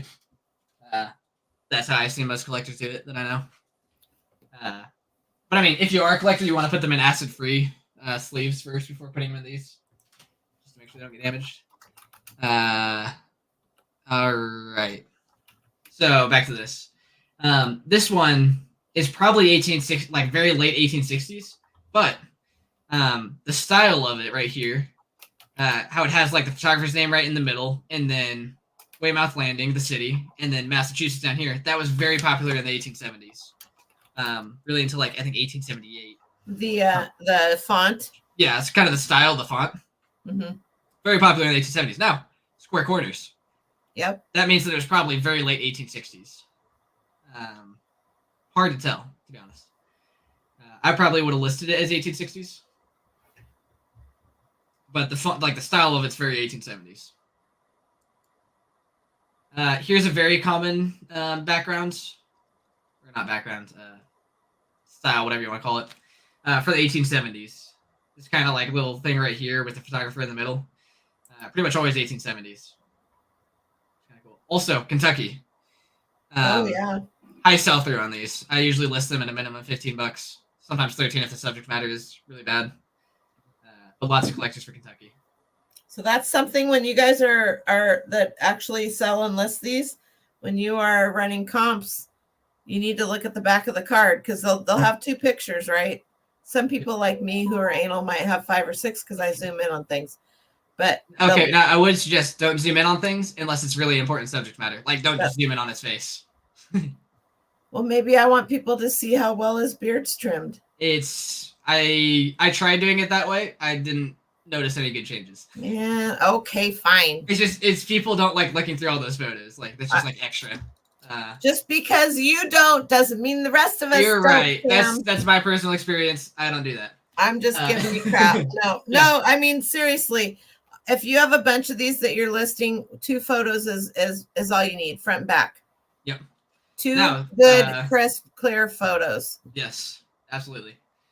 This one's square corners, but the card stock. And you also and Duncan, you also need a video. You need to get Duncan on here. Yeah, so this one, even though it's square corners, this is the same front and back. You can tell the design's 1870s. It has that off-white. Somebody carried that in their pocket. Yeah, that photo meant something. like it was their father or something. You can tell that they carried that. Yeah. So yeah, like there's rules to every exception, and that's what I'm trying to show in here is even though it has square quarters, everything about it is 1870s, including how he's dressed. Like the men's suit is hard to, men's clothing is hard to differ really throughout the decades, but you can tell this is 1870s just by how the suit's made up. It's also got a ribbon tie. Yep, a ribbon tie. Now, actually, the ribbon tie is very popular in the 1860s, but this is a very simple ribbon tie, which ribbon ties did get simpler in the 1870s, from what I've seen. I don't usually date by fashion because people can be wearing old clothes, whatever. I find this to be, like dating by the style of this photograph to be much more. He might have wide leg pants on. You never know. Hey, maybe, I don't know. Oh, also, this is considered an album print. Because you can see the photographer kind of faded him out here so that you can't see anything because it was supposed to go in an album or just this part's visible. Now, do I have any on me? One sec. I may have, this is kind of, it's considered an album print, but there's one that's considered more of an album print. Okay, I don't have one on me at the moment, but I may have some later down in the collectible. Let me look through what I got right here and see if I got one. It'll have like a circle around the subject. Yeah. All right, I'll keep going here. You can see the colors kind of changing around the border. The photographer's names are down here in this font. Now, during the 1860s, there was photographers' names down here, but it didn't look like this. This type of font and spacing, size. And I just have this one, and that was actually like in an album. Yeah, so so that's a larger photo, but you can kind of see how there's that circle. Yep. That's an album print.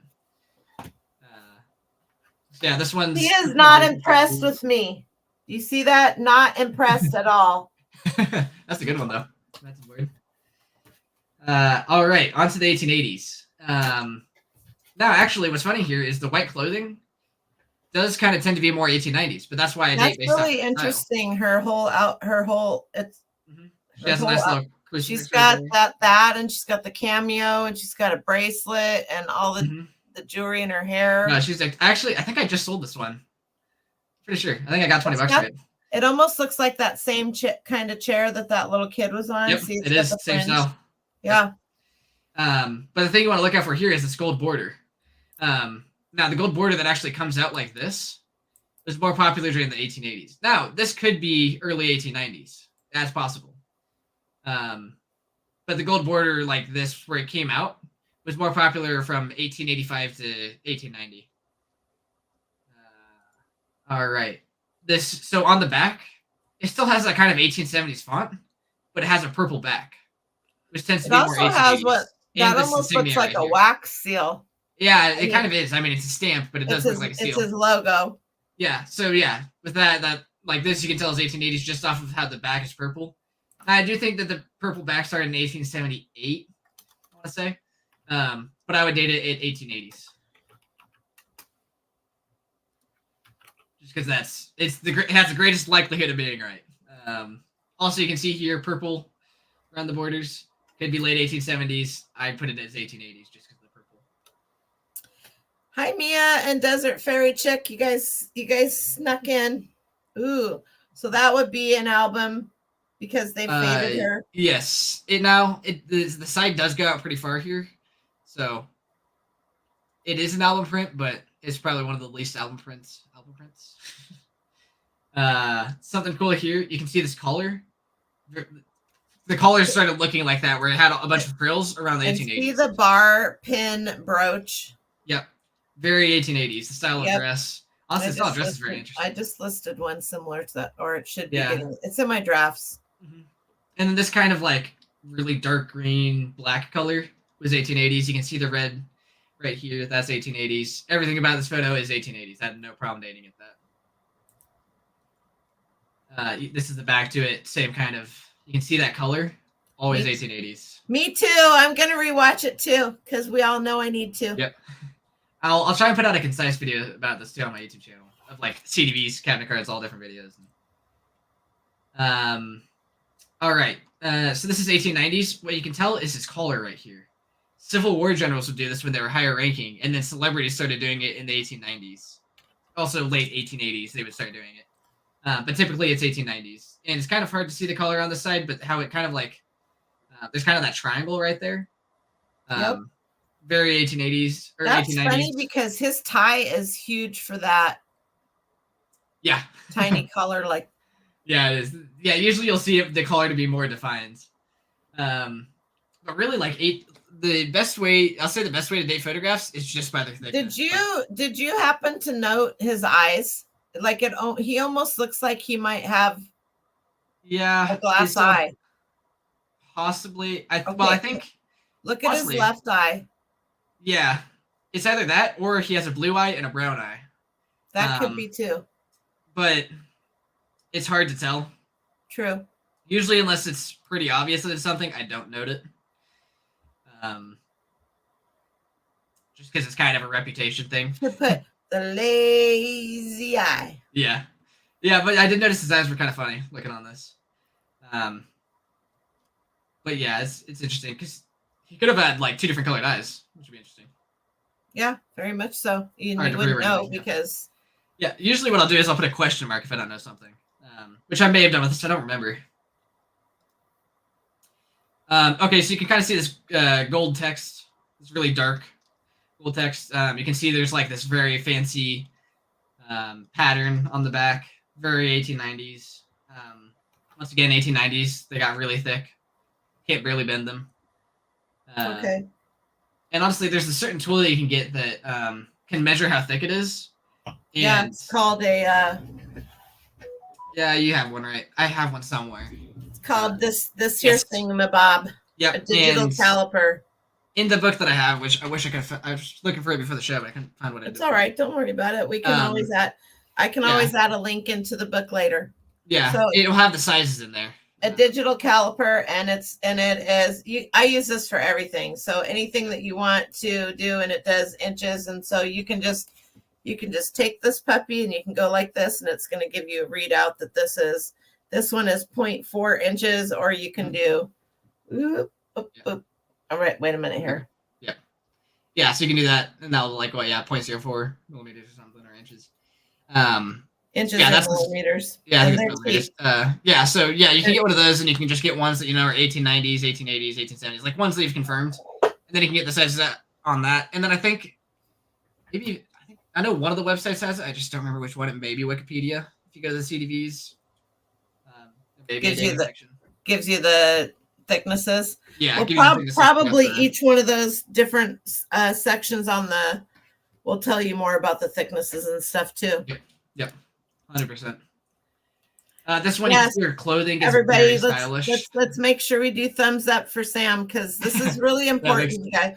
It's hard to get people that have this kind of knowledge that are selling this stuff to want to come and talk about it. It really is. So this is a big thing. No, I know why people are very guarding of their knowledge and all that, but I don't know. I like helping people out and stuff like that. I think it's fun. I think you get a lot out of it. So, do large photographs from the 1800s or early 1900s have value? Picture in a larger frame. Yes. Catherine, are you talking about like the bubble, the big portrait bubble frame kind of things? Is that what you're talking about? If it's that,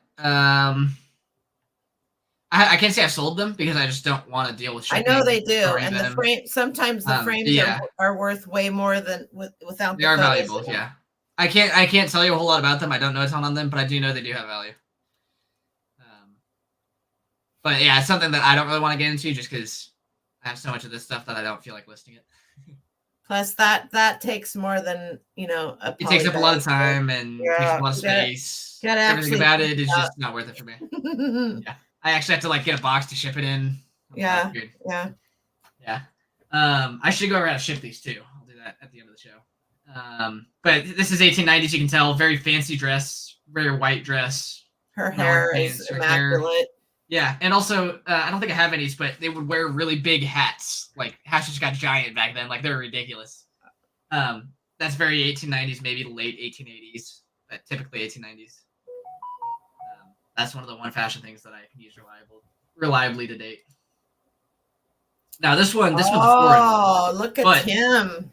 Yeah, this one's foreign. I think this was from Sweden, which Sweden had some amazing photography back then. Like everything was just crisp and clear. But I wanted to show this one because this shows off the collar that I was talking about a little better. Just how it's kind of pointed like that. Very 1890s. And if you look at the very edge right here, this is actually a gilded border. Oh, whoops. What happened? Yeah. This is actually a gilded border, so it's at a slant. And it looks like actual kind of gold deal, which is that's what I was talking about earlier. So like in the 1880s, if I go back to this, it kind of extends out onto the actual frame. But this one right here is at an angle, which that means 1890s. That it wasn't like this way in the 1880s. That's kind of a new development. You can also tell the cardstock is just thicker on this one, the 1890s. But European ones, I will say, are a lot different when dating. I'll probably do a YouTube video over that, but I figured most people are gonna have American ones. So, all right, they're dude. Now I gotta do it. Now you gotta do it. You gotta drop your link again because I don't have it. Yeah, I'll do that here in a second. It's way further up in the chat if anybody wants to go up and find it. I will want to say, use a good scanner. You see all these lines right here? That's scanner artifacts. That's not actually on the photo.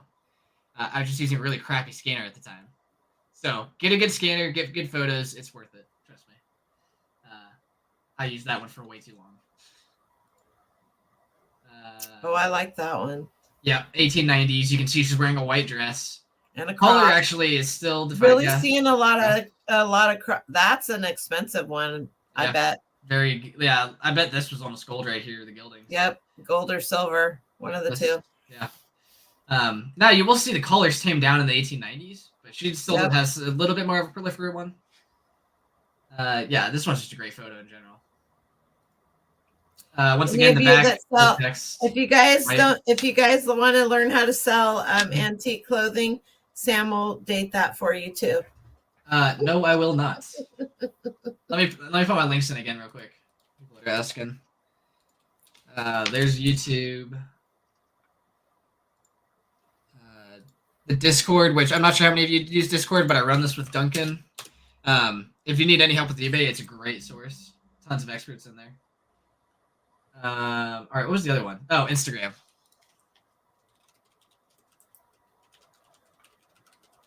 There we go. Which I don't really post it on my Instagram anymore, but if you want to contact me there, you can. All right, back to this. You can see it's a white back with gold text, which you will see in the 1880s gold text, but it's usually on kind of a dark green, black backgrounds. Where's Jeremy at? That's it. He's in trouble. Yeah, what the heck? I am in your Discord. I just joined it. There we go. Duncan, you should make her a moderator in there. I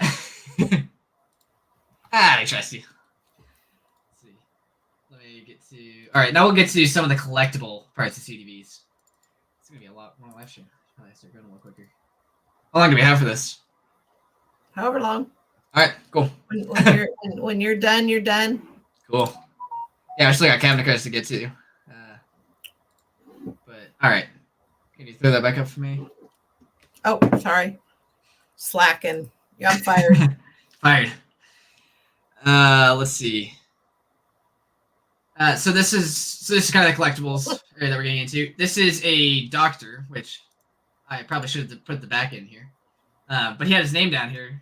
George, I think it was Sylvester. Was it George Strait? I think it was Sylvester. Kind of yeah, it looks something like that.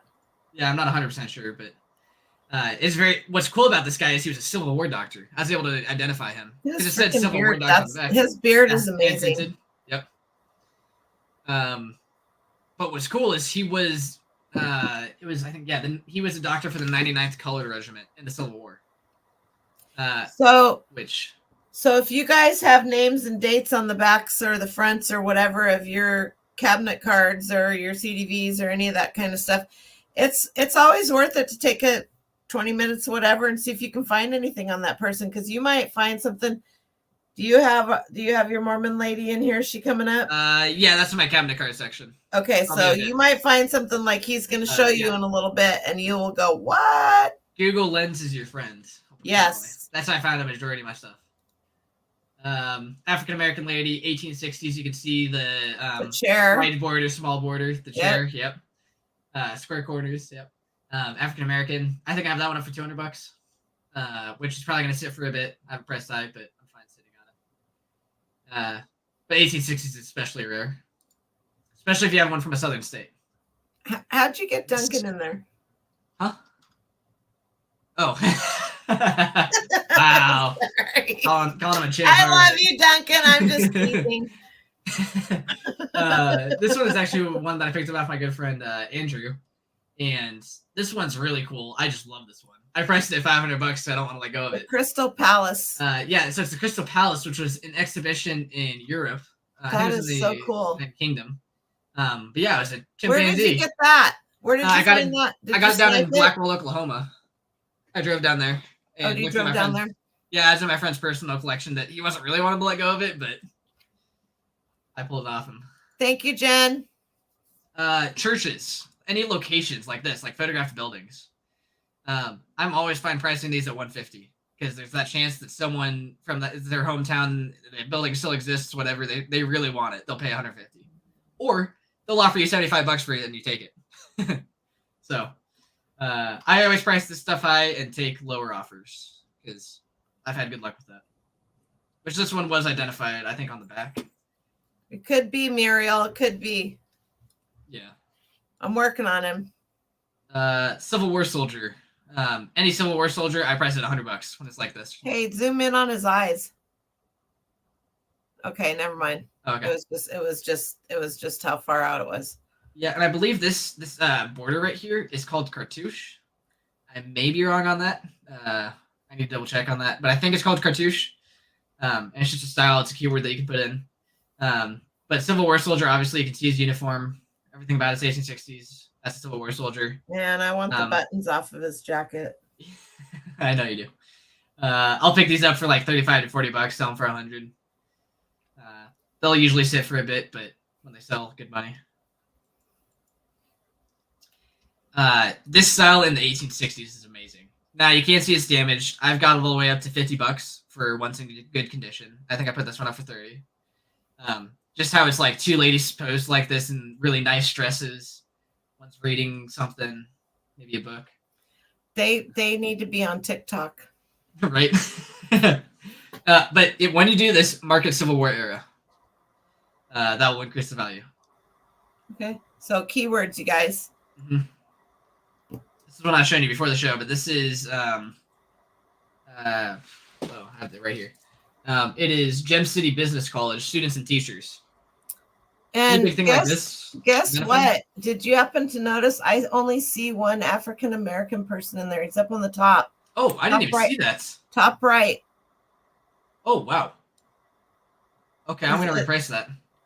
Yeah, I think so, because I don't see any others in there, and there should be. Do you see any others? No. I don't. I have a friend that will want that because he wants something that's high quality. I think that'll be perfect. You guys. Okay, that's. It's super important to call these out because there are not a lot of old photos out there with African Americans or Native Americans. All right, I got some Asian Americans. I'm gonna go reprice that to really high real quick until I can go take care of it. You don't want somebody to come snipe it. You don't want Duncan to come buy it. Yep. That'd be horrible. Now, it still may be only worth about $150. I think it's worth a lot more. I'm gonna put it up to $500 just to start. So this is my friend Mia, and she lives on the East Coast. And she is going through how many storage units, Mia, that her mother and her uncle left her? Oh, wow. So, yeah. So she just subscribed to you on all of your stuff. Okay. So. Please don't sell your family photographs, please. Please. I'm begging you. Keep that stuff. It's awesome. Listen, we have enough ancestral guilt. You don't need to add to it. Okay, all I'm saying is I have one of my, great-great-great-grandpa Hadley. And he's just smoking a hookah. It's a tintype.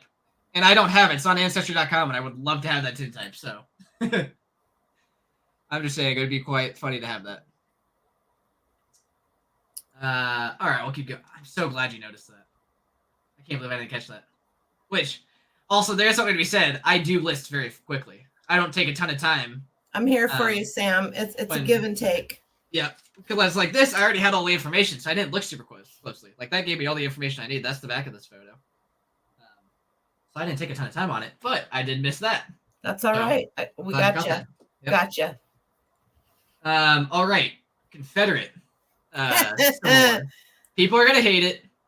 It's worth money. It's history. I love his freaking mustache. That is amazing. Yes, it's amazing. This was General Rains. They can hate it all they want. It's still part of history. Whether it's history, people wanting to hide history are not.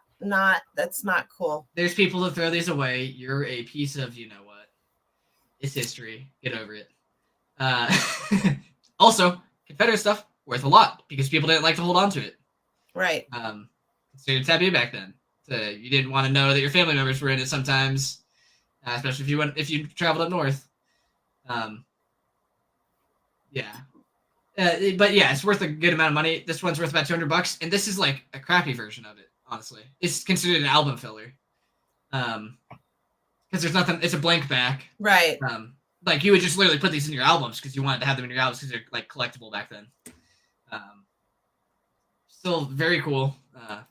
Big part of history. Cross-eyed.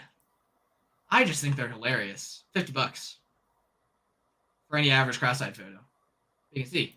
Guys are definitely pointing in there. And like people will collect them. Anything strange, people collect. So always pick up that stuff. Like I'd be willing to pay. I mean, to be fair, the sell-through rate isn't great on them, but they do sell. So I'm fine having. Her eyes are weird in that. Yep, cross-eyed. Did you put that in the? Mm-hmm. That is, man. Yeah. No, just her hair. I wonder if she's in mourning too, because everything she's wearing is black. The ribbon in her hair is black. She's got a rosary around her neck. But it was very common in the 1880s to wear black clothing like this. It was a style. The only really way to date it is if they're wearing a black bonnet. She does have a white collar around her neck, so that. Yep. If they have a black bonnet on and they have what are they called? Go over your hands. Black mourning gloves. The gloves. Yeah. There's a better name for them that I can't remember. Then in the wearing all black dress, you can call them in mourning. If they're not that, I wouldn't call it a mourning. They have to fulfill all this criteria. Otherwise, it's just someone dressing stylishly. I think your CDVs are worth more than my ephemera. Yeah, but you sell your stuff really quickly. Don't you have like a 30-day sell-through? Because you auction everything? For all of you that don't know, Duncan he's just like for stamps and ephemera and that kind of stuff. Duncan, you want to come on sometime? We'll have a party. What pizza? Anyway, I've known Duncan for a very, very long time. I met him through my friend Dominic, Dom Primetime Treasure Hunter, and that's how I have known Duncan for a very long time. Not saying that we've talked and conversed a lot, but I've known him for a very long time, and he is an amazingly smart person. And if anybody repeats that and tells him that I said that, I'm going to tell you you're a liar. No clipping. Anyway. Fake video. Noel's been replaced by AI. All right. Yep. All right. This one is just amazing. The details in it. Like, that's a plant right there. It's a lily. It's a lily. What's funny is people will pay, like, stupid amounts of money if it's just a photo of a plant.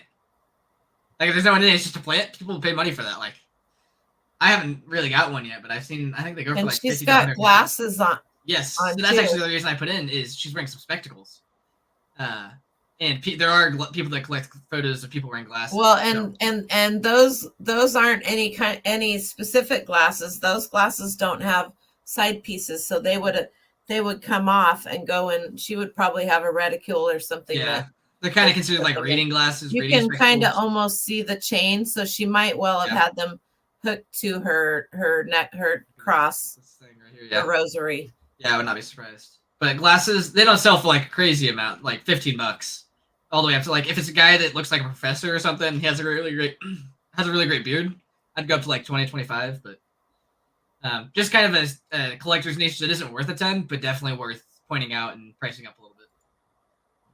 Dolls. Oh my gosh. Did I show? Did I? Maybe. Keep going. So this is a Civil War era. You can see this gold border, square edges, very sepia toned. I picked this one up for $1.75, and I picked two of them up. Were in the same lot, and I've already sold one for $100. But I priced it at $150. Oh yeah, Duncan's Facebook group. That's a good one in the chat. But dolls are a very collectible category. Now, Civil War era dolls would go for a lot more than just like your regular 1880s doll, and the fact just how large the dolls are. You didn't really see it back then. Like probably wealthy family. Okay, you ready? $100 to spend. Are you ready for this one? I just about had a heart attack. Oh, that's a great one. That's a rubber face doll. Yeah. Something. I mean, it's not super. It's not way old like hers. Like that one is. That's probably 1940s. Yeah, I think so. I'll tell you exactly when it is because I think they dated it 1946. Yep. Okay, now that's just post World War II. Probably a little bit of collectability there. Yeah. I'd say. I mean, I'd probably price it like $30 and take some offers on it. But yeah, so most photos of dolls that are just kind of your average photo will go for like anywhere from like $30 to $50. Haunted. Yeah, probably. I would believe it. Yeah, if it'd be in a movie, Civil War doll. Great like ones wearing hats, very stylish. This was the last picture taken of her before she boarded the Titanic. Yep. Yeah. Down there dancing the Cinco de Mayo dance.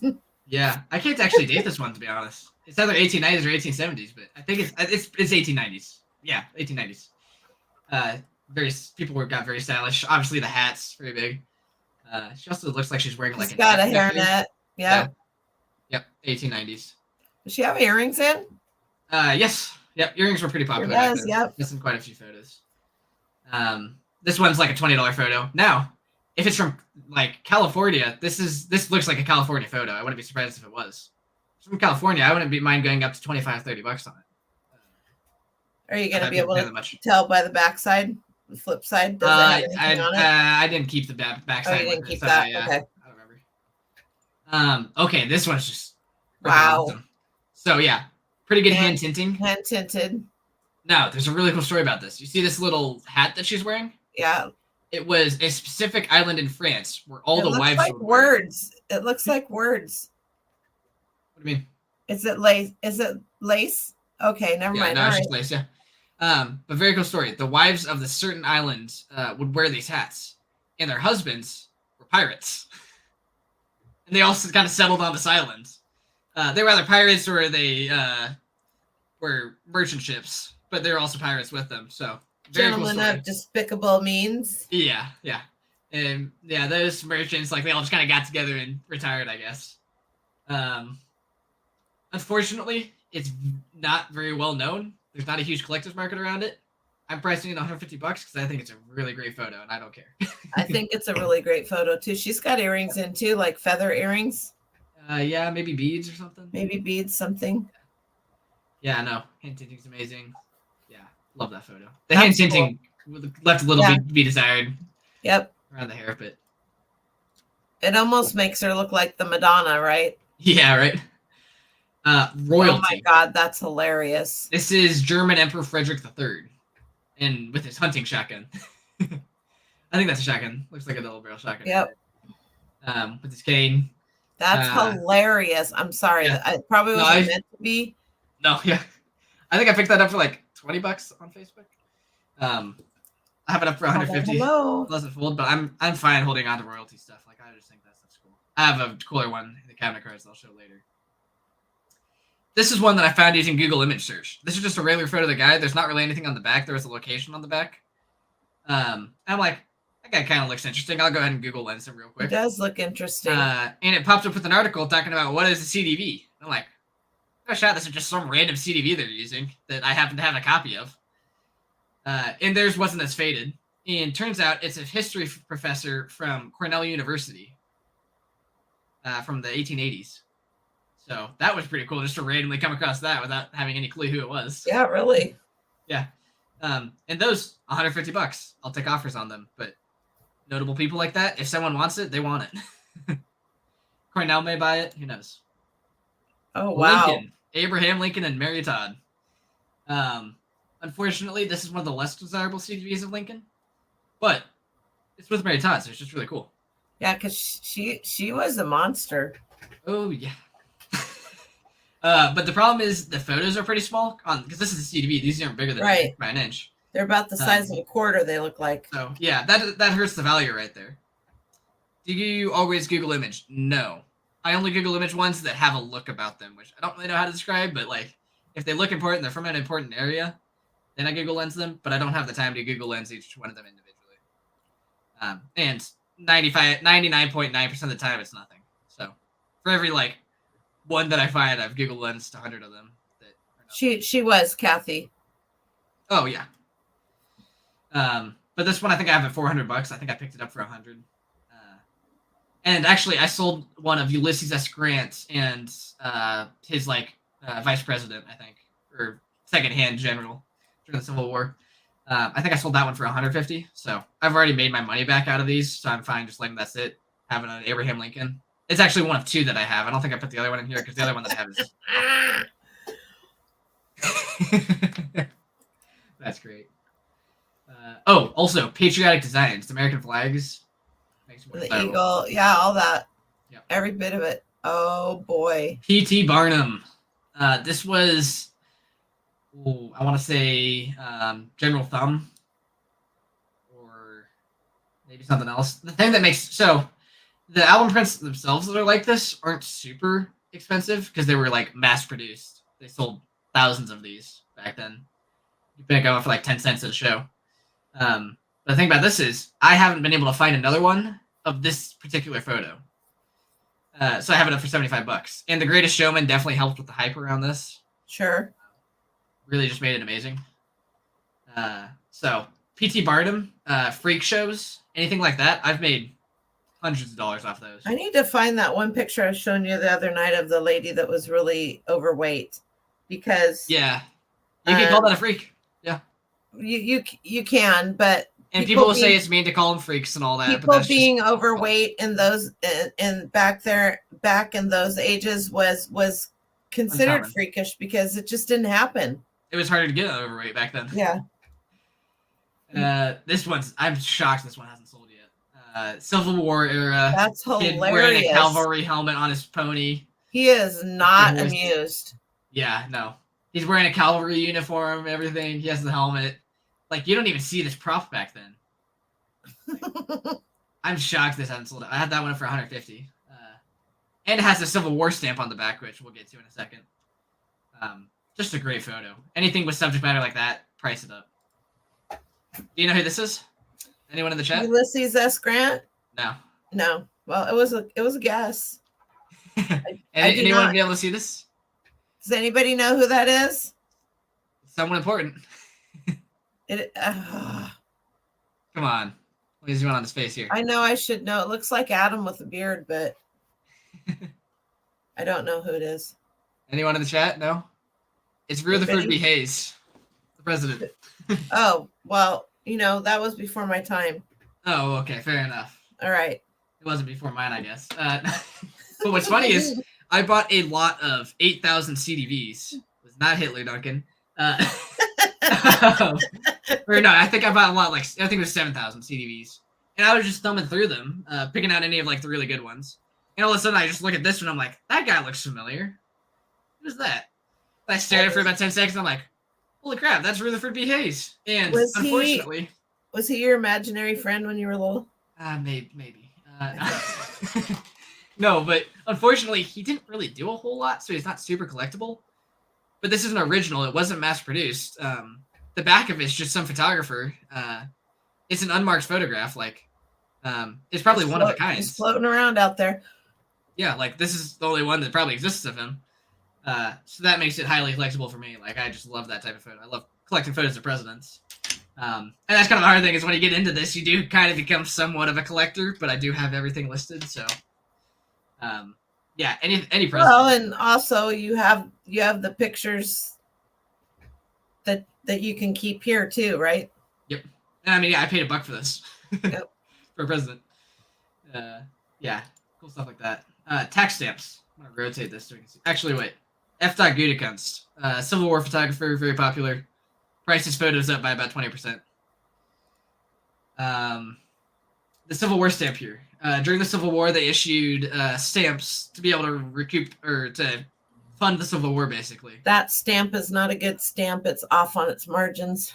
Yeah, so it's considered an offset stamp. Yep. Not very. The offset part isn't even collectible at all. I'm just teasing. Anyway, yeah. But it is if you were going to be a collector of stamps, but it's still cool that it's helps to date. It really helps to date this. Oh, easily, yeah, because they were only used during 1864 to 1866. Now, I have seen very few examples of people putting Civil War stamps on 1880s photos because I think it raises the price or something. I don't know. But Duncan, I sell them for $19.99. In general, plus I just sold a perf machine. Just shipped it out today. Yeah, this one is if you get trading cards where it says proprietary. If it says trading cards, that's $30. Or if it says what is it? Janet, like international tax or something like that. Jan, Duncan's your guy. So if you Duncan's your guy for stamps. He can tell you. If you want help for stamps from Duncan, then you need to join the Discord. Discord group. Yeah, and then also actually, there's some stamps that are worth hundreds to thousands of Civil War tax stamps, which I probably should have figured that out before I listed 500 of them. But then I got talking to Duncan, I got talking to Carl, and figured out that there are some that are worth quite a bit. But in general, $20 for a tax stamp, and I'll pay $4 for them. I think they're kind of cool.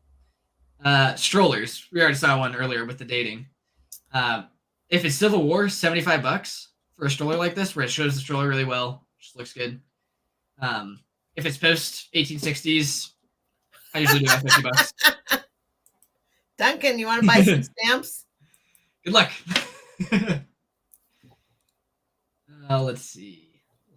Oh, okay. So this was the back of a theater actress's. Actually, I think maybe the next one. Oh, hey.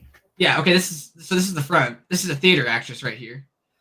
You can tell because it's by the photographer Warren. Very popular theater photographer. I got this cool on board, right? It's on mounted board. Yeah, that's your mount board. What is that? Between the Acts, scene from Act 2, Miss Something Calm Theater stands. There stands my husband, Yam Hill, December 6, 1913.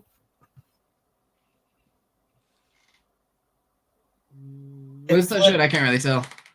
Here, let me stop sharing for a second. So you can go big. Huh. What's she pointing? Like, is she just... Are they just all standing there? It's part of they're doing their play. Oh, it's a play. Yeah. Oh, I see. That's cool. That's probably worth something. $75. I mean, I only paid a board, so it's a little bit harder. Yeah. All right, let's keep sharing. But what's really cool about this theater one that I have here, you want to throw it back, is the text on the back. It has her name, so she's identified. And it says that she was playing at the Brooklyn Theater when it burned down. So that is insane. That's cool. Right there. Yeah. I think I'd have this one up for like 75 or maybe even 150. And people collect these, you guys, because of the history that's written on the back of. Yep. People love history on the back. I think I sold one of a guy getting run over by a train for $100. I love. He just said that he got ran over by a train. Yeah. Yeah, her earrings are really cool. It's kind of like and the lace, the sleeves on her, risque. Yeah, no, her necklace, all that, like velvet necklace, yep. Yeah, and Warren. If you find a picture by Warren and it's of a lady like this, it's a theater actress, even if it's not called a theater actress. 99%, or not, I shouldn't say 99, but most of the time it is. Musicians holding a little violin right here. $75 for 1860s. All they need is a glass of brandy in the other hand. Right. That's perfect. I don't know what this guy's holding. He may be holding a music sheet right there. Could be, yeah. That'd be my guess. That's a they cool were probably photo. A pair. Yeah, no, this is 1860s, as you can see by the style. Right? So pretty collectible. Square right corners. There. People like musicians. I thought I had more. Okay, well, that's the end of the CDVs. You don't have to answer this if you don't want to. Average 90-day total on eBay. So I have scaled back because I started working on another business. He has more than one store and he does Yeah. other things, but they all circle When- around photography. When I was solely focused on photography, I think I peaked at 24,000 in 90 days, I want to say. But I mean, had I kept focusing on it, it'd probably be higher, but I found something better that this is just kind of like a hobby now for me.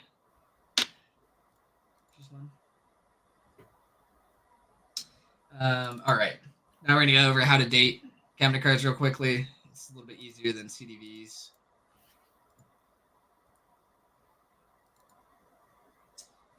Quickly, we'll talk about the Mormon photo. Just a random photo from Provo, Utah. You can see it right here. Which, I mean, you can't even see the Utah part because it's not on there.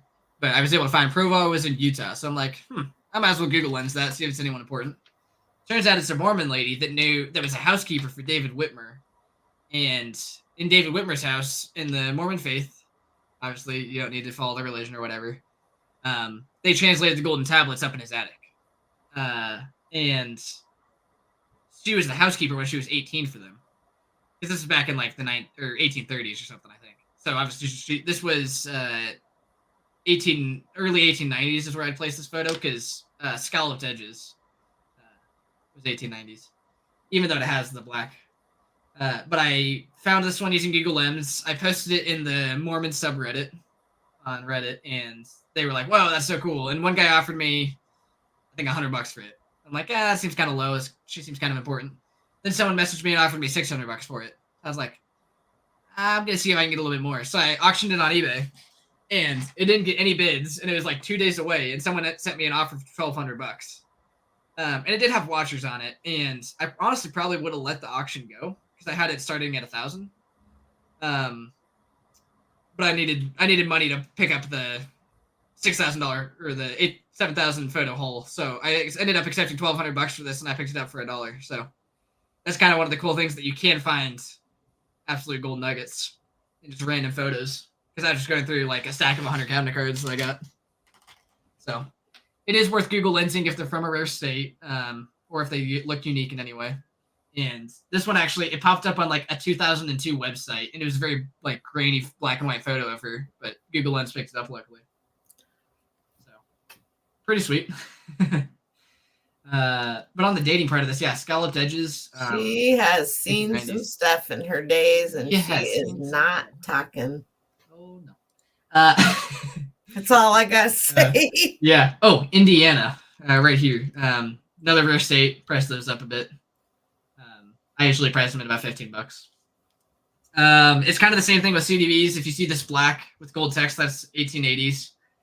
Her dress is starting to look more 1890s, so I would place this at late 1880s. Has the purple back, but it has this, so that's why I place it late 1880s. Let's see. This is very common with the gold and black 1880s. This kind of pink background, intricate design on the back, 1880s. And I will say this, cabinet cards were most popular from 1880 to 1890. So there's only really 2 decades that they come from. There were some from the 1870s, but you don't see them as much. So just a 10-year span. 20 years, but yeah. Where they were super popular. Yeah, about 20 years, yeah. This one is funny because it's from Jeanette, Pennsylvania, but it looks very European with the style. But you can look at her collar. It almost looks Germanish. Yeah. Pennsylvania, so could have been a German photographer that came over. Pennsylvania Dutch, maybe. Yeah, and Wirtz. I think that's German. Yeah. And it was funny, and I would place this at late 1880s, maybe early 1890s, because her collar looks more 1880s, but her dress on the side here looks 1890s. Hey, Rob, how you doing, buddy? Thanks for coming in. Yes, there. Let's see. This is a great one around the collar. There's the white collar on the inside, black collar on the outside. Yeah. quite a bit there. Black dress. She's got her kind of hair in a intricate. net too. Yep. Looks like 1880s, clearly there. So I'm calling it that. would you consider that? See how she's faded out? Yeah, that's an album print technically. Okay. Not as much of an album print as the one you were showing earlier. Right. Hopefully run into one of those. Okay, now this is oh boy. Yeah, so this is like an Archbishop. I'll talk about it more when we get to the collectibles section. What I want to show here is you can kind of see it starts looking like a mounted board photo with the color. Oh, I think it is. But this would be late 1890s actually. Partially because of the size. You can see it's still cabinet card size. Right. And I think this one was also marked on the back, which helped quite a bit. But yeah, if you see kind of the silver text, this color, and it's still cabinet card size, you can get away with calling it late 1890s. But it also could possibly be early 1900s. Also, this white, just like the CDVs, it kind of got this ivory style, very 1890s, gold text. The images are a lot more crisp in the 1890s too. That's not an easy way to tell. They haven't. It's called. Is that a dog laying underneath? No, that's a rag or a rug. Yeah. Okay, I can see the curtain back behind there now. Yeah, but they developed a photo process for cabinet cards and CDVs in the 1890s called ivory finish, which is this very crisp, clear process. You'll see how it looks clearer than something like this. Right. Which this isn't even an ivory finish. This is just but those pictures are great. I don't know the term for that, but yeah, it's very crisp.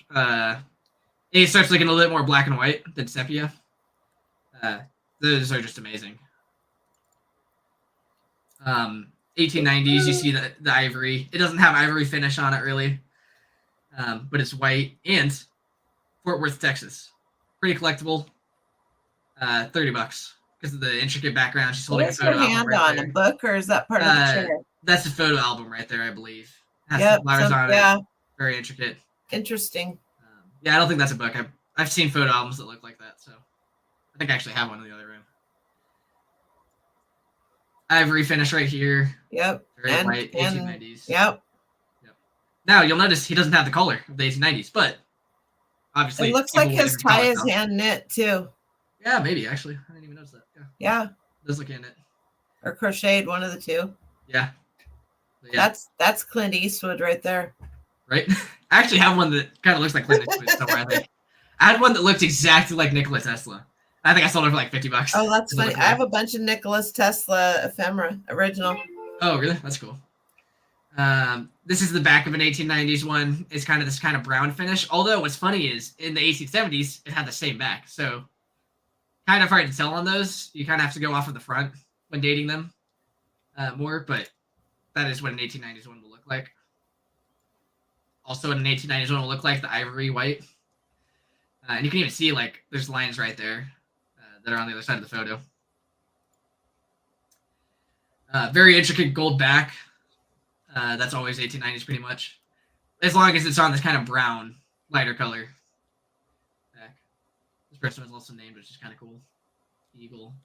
Straight back. And people would also put their medals on here. Although, these aren't even medals, but you can tell right here they have medals. Is that the eye? Is that an eye up there on the... Okay, Swords Bro. Yeah. Look at the very top. That's like a sun eye. Kind of a common design. You don't think that that's the eye like that you see on Masons? Well, it may be the Illuminati. I don't know. Sword Bros. Actually, Sword Bros shot a lot of theater stuff. This is probably the back of a theater kind of card, and that's why it's named. Which is just some knowledge you get when you go through a bunch of photos. You start noticing stuff. Instantaneous portraits of children. Instantaneous. It's so that they wouldn't get blurred. They could do it. Because they aren't going to be shaking it like a Polaroid picture. Yep. It's so they don't get blurred or anything from moving around. They don't need hidden mothers. Back, which also erase the back of the price. I just apparently missed. Yeah, you guys have an eraser. Yep. Same if you're selling books or any kind of paper that people have written. Have been so nice to use a pencil and write a price in it rather than put a price tag on somewhere or something. These ones right here are the hypolymer eraser caps. Yeah, perfect. Don't damage the photo at all. No, well, if you have an Amazon affiliate, I would use that. But yeah, high polymer. You know I don't. Okay, true. You don't. You don't like them. I remember. Yeah, ivory finish. Or that's probably not ivory finish, but ivory backgrounds cardstock. This would be early 1900s. Technically a mounted board, but you could call it a cabinet card because of the size. This was actually in Florida. Taken I was going to outside. say that's Very collectible. This would be early 1900s though. Would it be 1890s? You can just tell because of how the board is, how thick it is, and the clothing too. It's early 1900s. All right, that's the end of the dating. We'll go to collectibles now.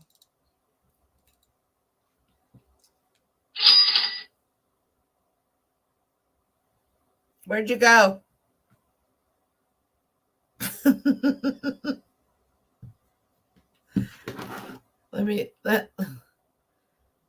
I've done that before to you guys, so let me make sure he has the link to get back in. Oh, hang on, Sam. I see you. I've done that to myself. Yeah, I was trying to hit the present and I was going too quick. The first time I did it, I didn't know how to get back in. It was so funny. They were all hanging out in the chat, talking and having a good old time, and I'm like freaking out. All right, here's some collector's niches right here for cabinet cards. Which this one, some people may call it mounted photo. I'm fine calling it cabinet card. The size is a little off, but it would be 1890s. And what you can tell here is she's African American. She may be mixed, kind of. She's not as. She's a lighter skin African American. But she's holding a white child right there. She takes a picture of the entire family. Now, the problem is, since she's lighter skin, not quite as collectible. But I picked this up for. Is there something hanging on that tree? Or is it just. Yeah, I think there may be a swing. The guy with the knee bent up, is there like an animal skin or something? It's just weird. It's like. I think that's a tree behind it. Oh, you could be right. You could be right. It does look like there's a hammock back there, though. Sure does. But yeah, African American nannies. I sold a cabinet card for I think 400, and a CDV for I want to say 380, something like that. Now this one not worth quite as much because she's lighter skin and the photo's kind of faded. But I mean, I picked this one up for $30, so. I'm fine putting up for 400. Just a really good quality one. Unfortunately, there is this crease. $150 for this. May sit for a bit, but pretty good. All right, so yeah, this guy's the Archbishop of Oregon. It's religious. People will pick up religious stuff. Supposed to be staying out of Oregon, Sam. Well, I got in Oklahoma, so. All right. Yeah, no, I mean, religious stuff is collectible. I think I have stuff for like 150 or something. People like this guy kind of looks like a monk right here. Glenn says that here in the South, Creole mixed race. Creole mixed race. Is South Creole like a certain? So you're African American. This gal right here. Yeah. Is she like a certain?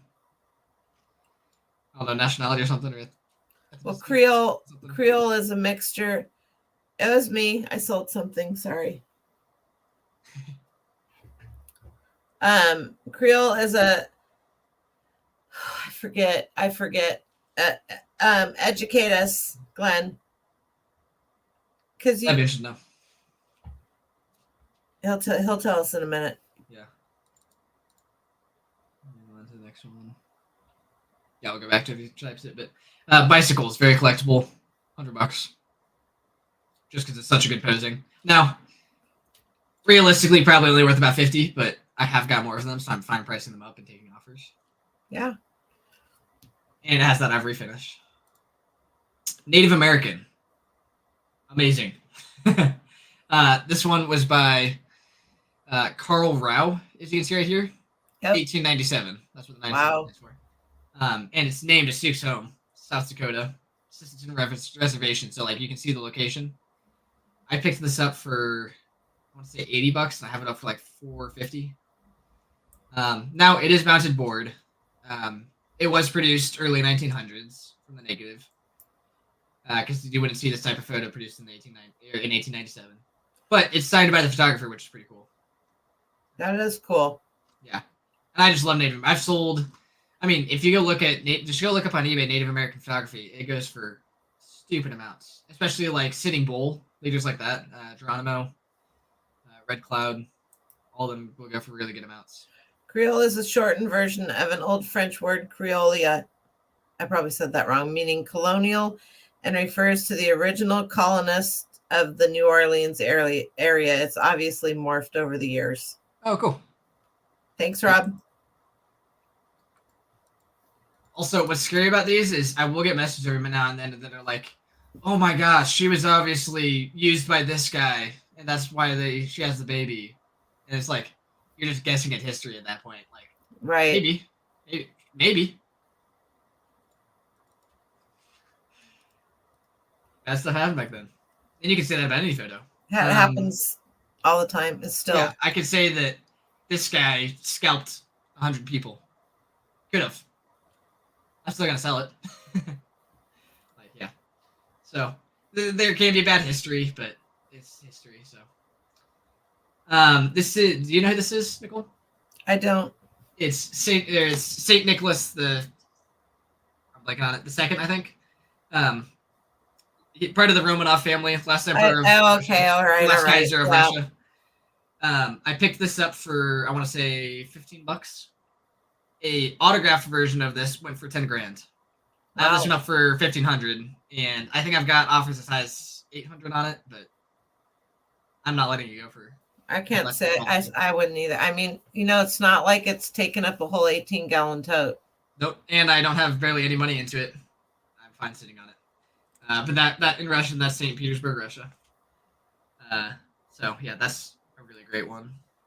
I have some more royalty later. Farm life. This would have been early 1900s because of the board. Maybe late 1890s. Maybe. Really powerful horse right there. Stock. Yeah, for sure. Definitely carried some wagons. You can see the barn back here. Stables. Another farm over there. Some pigs. Awesome. And it has the location. Casey, Iowa. So what's funny is photographers can be in multiple areas. They could be at Casey and Menlo, Iowa. So they could have two different studios, and they could have like an apprentice working one. So this, I'm fine pricing anywhere from 75 to 150, depending on location and a bunch of other factors. I think I put this one up for like 100. Two guys about to beat the you-know-what out of each other. That guy's holding like a rolling pin right there, and that guy almost looks like he's holding like a prosthetic or something. I can't tell. And there's obviously the ump in between, keeping them apart. This is actually fairly common. People would love to get this photo because it's just kind of funny. But these, I mean, at least $50. I think I put this one up for like 100. 1800s TikTok right there. Yep. Still shot. That's funny. Yeah, no. And yeah, this is, I actually see them a lot in tintypes, honestly. It's pretty cool. Oh, ghosts. Here we go. So what would happen is I don't have two cabinet cards on me, so I'll demonstrate with CDVs. Like it would be so like the back, this would be sitting right on front of this, and it should be like that for 80-some years, and the emulsion would wear off to where it looks like this, where this cabinet card was laying against this one, and the emulsion rubbed off, and you can call these ghost prints, and they're pretty collectible. I've sold them for anywhere from $30 to $75, depending on how. Even though on the other side is a picture of somebody else. Yep. So what's awful is when you get one with great subject matter on the front and a ghost print on the back, because it's two different collectors. So. Oh, for sure. Yeah. You have to decide which one's a little bit more collectible and. Split it down the middle, man. Yep. But yeah, ghost prints, super cool. I love them. I've had some people get mad at me for listing them and calling them haunted, but who cares? You have to have a thick. You have to. Okay, so when you are selling photography and ephemera and stuff, you have to have thick skin. Oh yeah. Because people are going to come at you from all angles. Especially in Facebook groups. Very elitist people in there, I'll put it that way. If you say you're an eBay seller and you have a collection, you'll get told, no, you don't. You have an accumulation. Yeah, So you that's an may actual just want to conversation. stay out of the Facebook groups would be my guess. Yeah, so if you I mean, don't have thick skin. If you there's can't handle people coming after you. I wouldn't ask any questions like, is this postmortem, or anything that's like leading towards value. Like, I'd stay away from that stuff. People won't like you.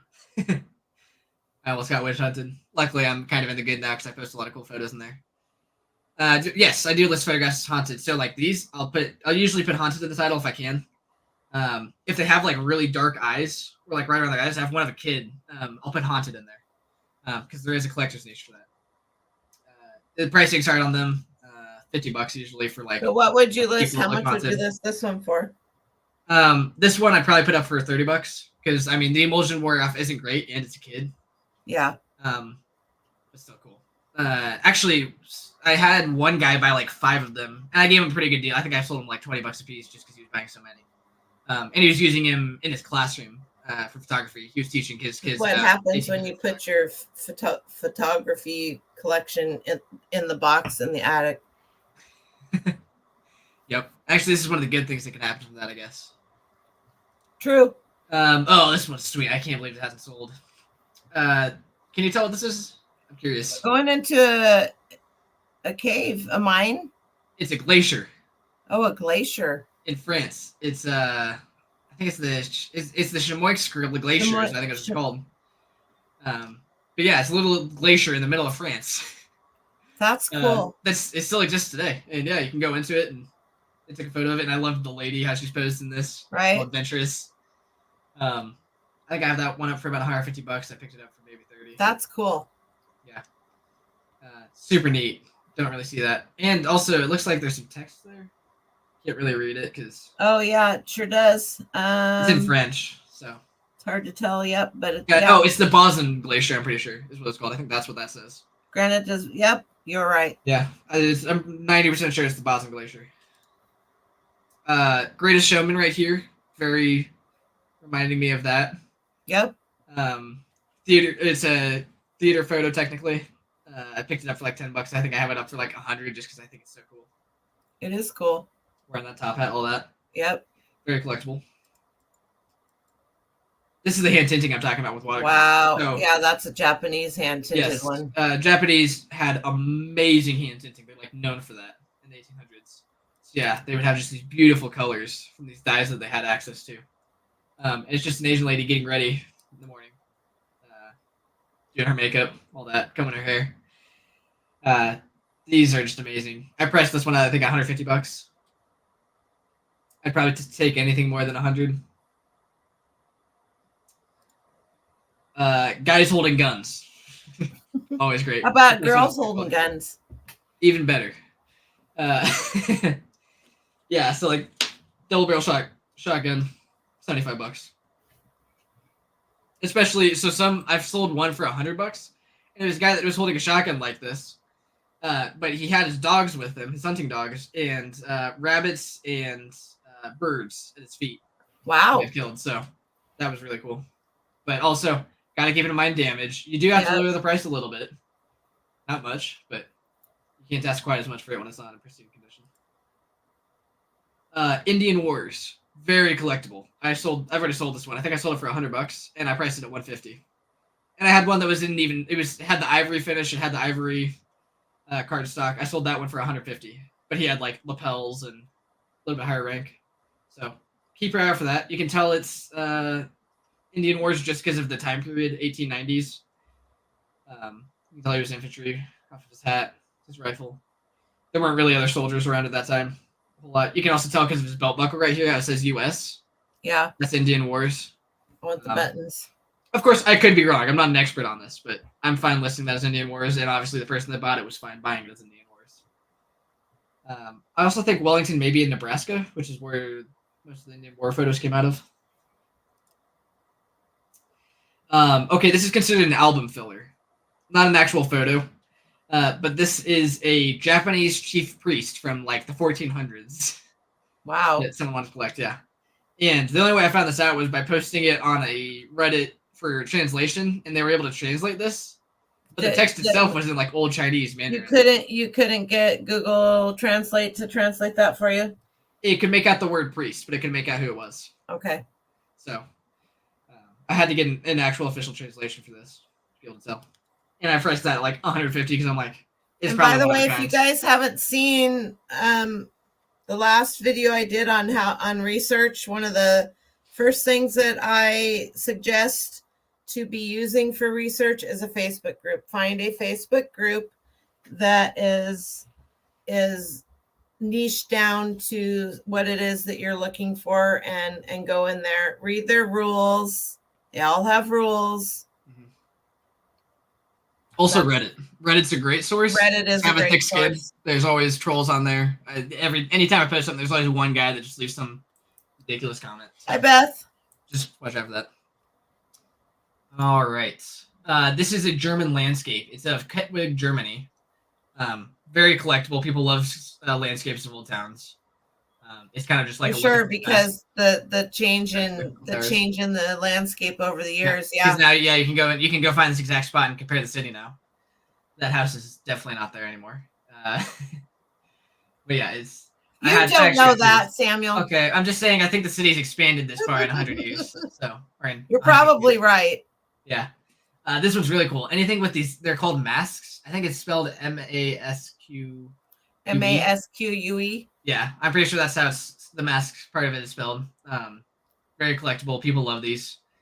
If you want to sell it quickly, $35. If you're willing to sit, $75. This one, you could mark as gay interest. I don't, but I know people out there that do. But yeah, just the pose of the ladies plus the mask. I think I had this one for like $100 because it has all of that. That's like the cabinet card is in overall good condition. Has the ivory enamel. It's great. Yep. Oh, there's the Mormon one again. Yep. Musicians. You can see he has a recorder right there. That's violin. From Sheboygan. Sheboygan? Oh, yeah. Sheboygan. Wisconsin. Yeah. I love saying that. Yeah. I'm blanking on the name of this. What's it called? Why am I blanking on it? Orchestra? I don't know. No, the back instrument here. Oh, that's a cello. Cello. Yep. It is cello. Yeah, musicians' photos always so well. Cello, there's a violin, there's an oboe, and 2 violins, right? 2 violins, and that's not a clarinet, that's an oboe. I thought this was cool. It's an oboe, because you can't see it, but it doesn't have a reed on the top. It'll have a thing that comes off the back. Mm-hmm. Yeah. And what's interesting here is you can see these kind of lines. That comes from how ghost prints form when 2 are pressed together. On 1890s especially, you'll see this because of how the enamel was. They kind of stick a little bit. Then when you peel them off, it will pull part of the photo, and that's where you get those lines, which is unfortunate. All right. Those guys aren't very old either in that picture. Yeah, no, they're pretty young, probably. 14, I mean, I would say they're in high school. Yeah, I would not be surprised. Okay, now Muslim photography already sells well, but this was taken in New York, so very collectible. You guys, I mean, the religion wasn't big then in New York at all. I'm pretty sure they're Muslim. They're definitely Lebanese. Interesting. Yeah. Their hats, I'm 95% sure are Muslim. I have that one up for 150, and I'll take offers on it. Kind of a Wild West vibe going on here with this town. Also the snow, the horse, the carriage, like it just has everything. Yep. $150. I think I picked that one up for $2. We've already been over to San Francisco. The problem is this one's kind of blurry. With the photo, like it's not the scan, it's the actual photo itself is blurry, but he's just holding 2 ox. Those aren't ox. Sorry. They're not? Nope. What are they? They are actually dairy bulls. I can't tell you.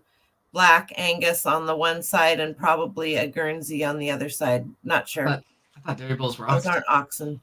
Nope. Oh, okay. I'll fix that after this then. That's good. But yeah, I mean, collectible. Very much so. Very much so. Like this, I'd be fine listing at $100. The picture was clear, good condition. 150. Painters, insanely collectible. Unless it's in this condition, then it's not great.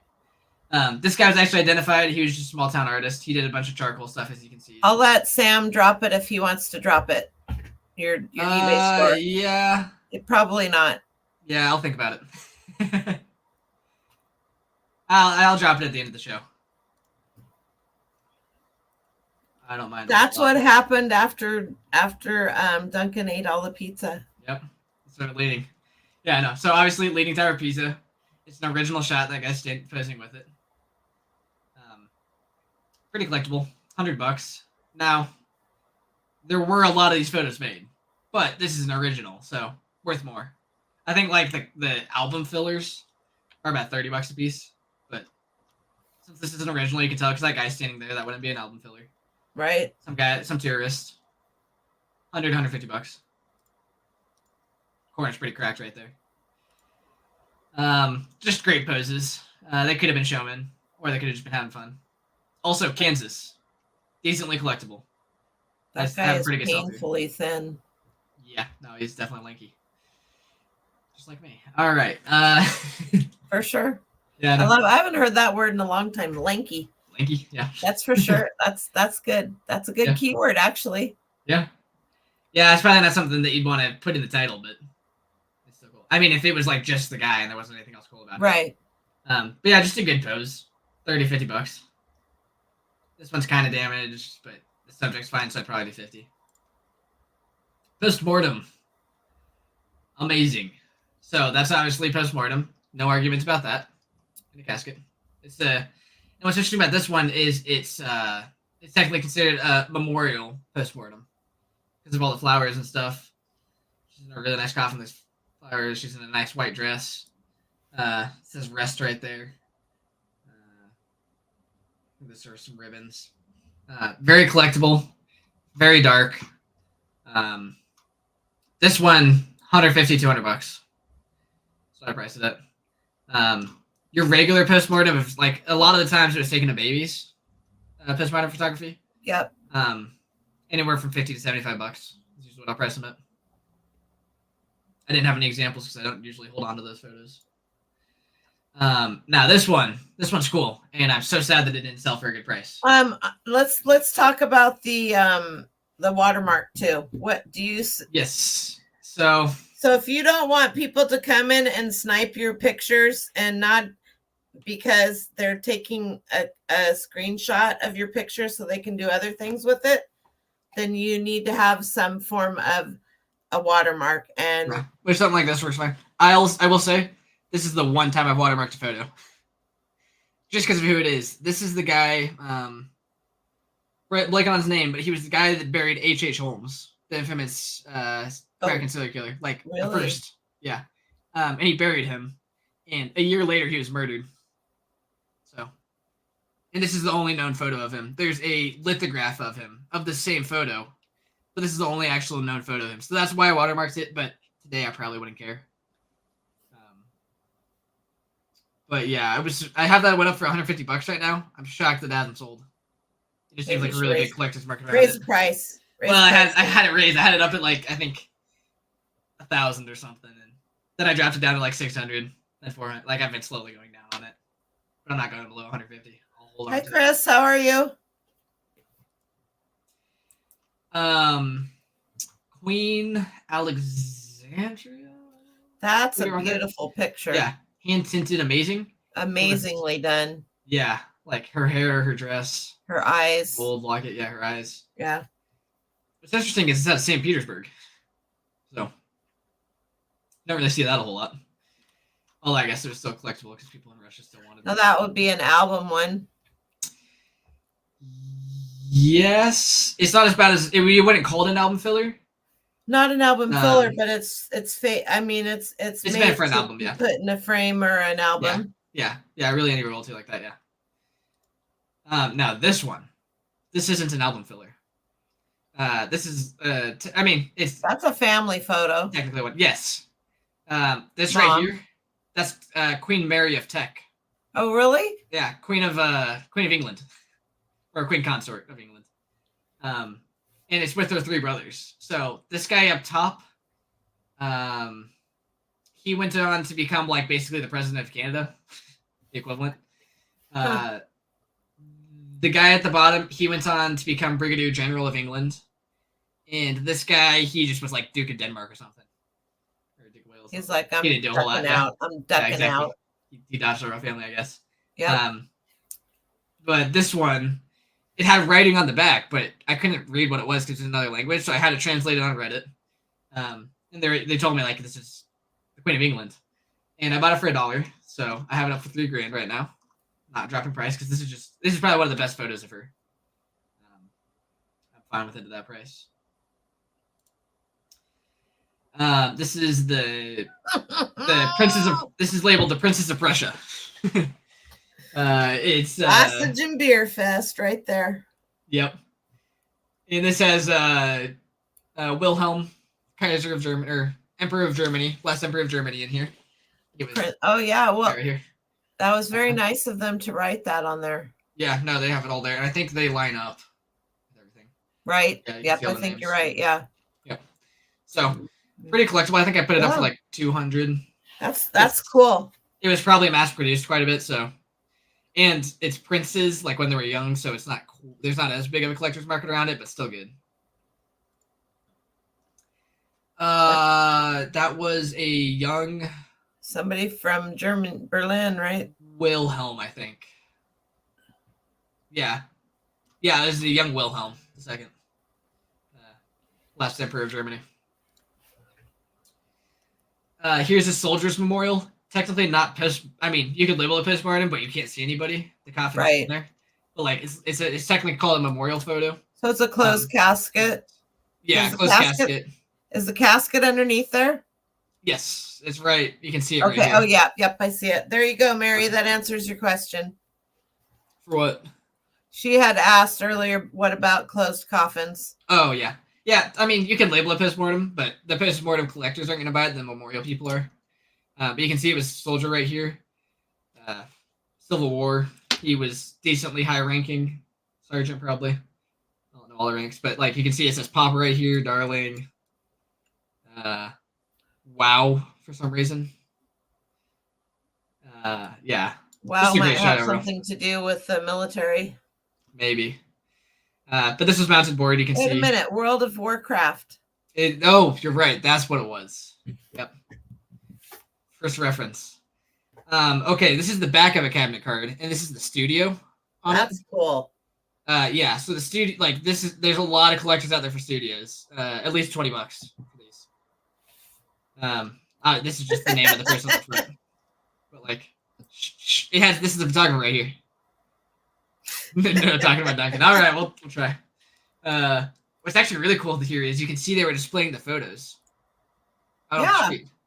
And in the window. The windows, like that's so window, cool. Yeah, that's neat. That's something you would never know if they didn't put that on the back. Also, the trolley with the horses.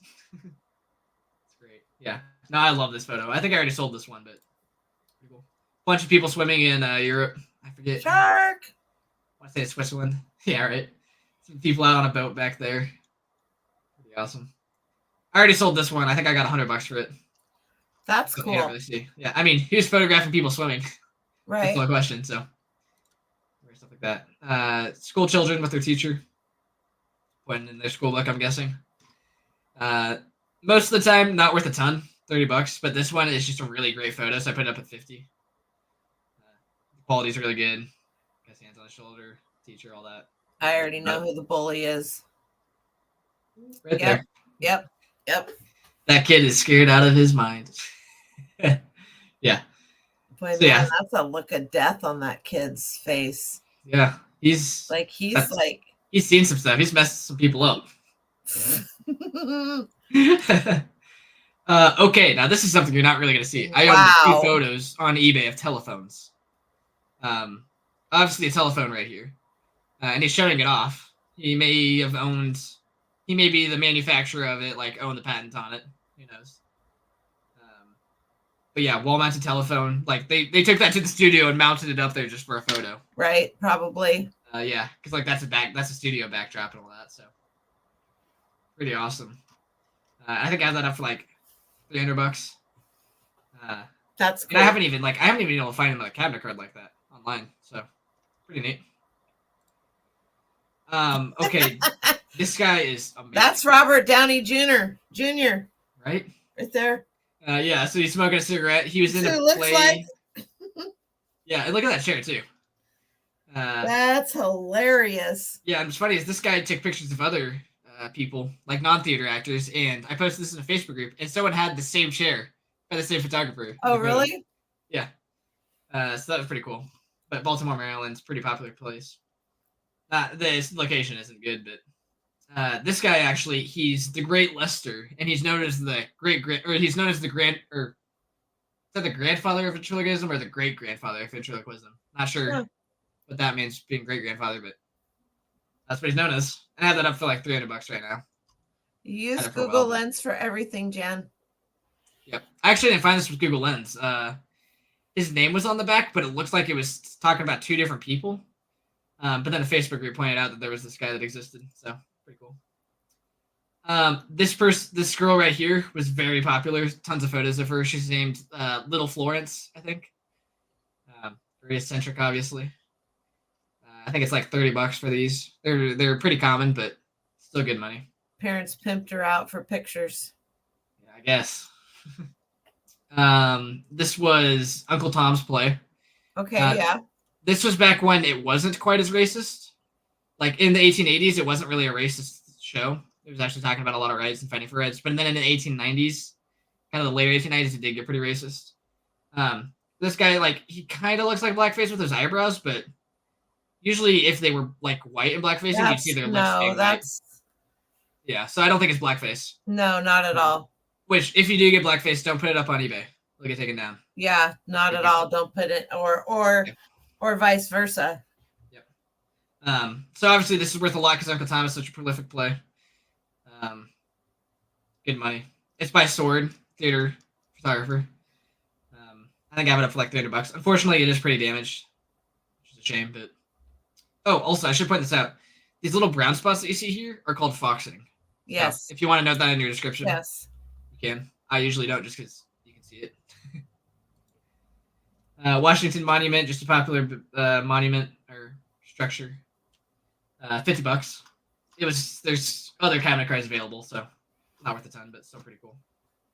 Yes, blackface means that a white person who blacked their face out to make themselves look black, and it was usually not a good thing.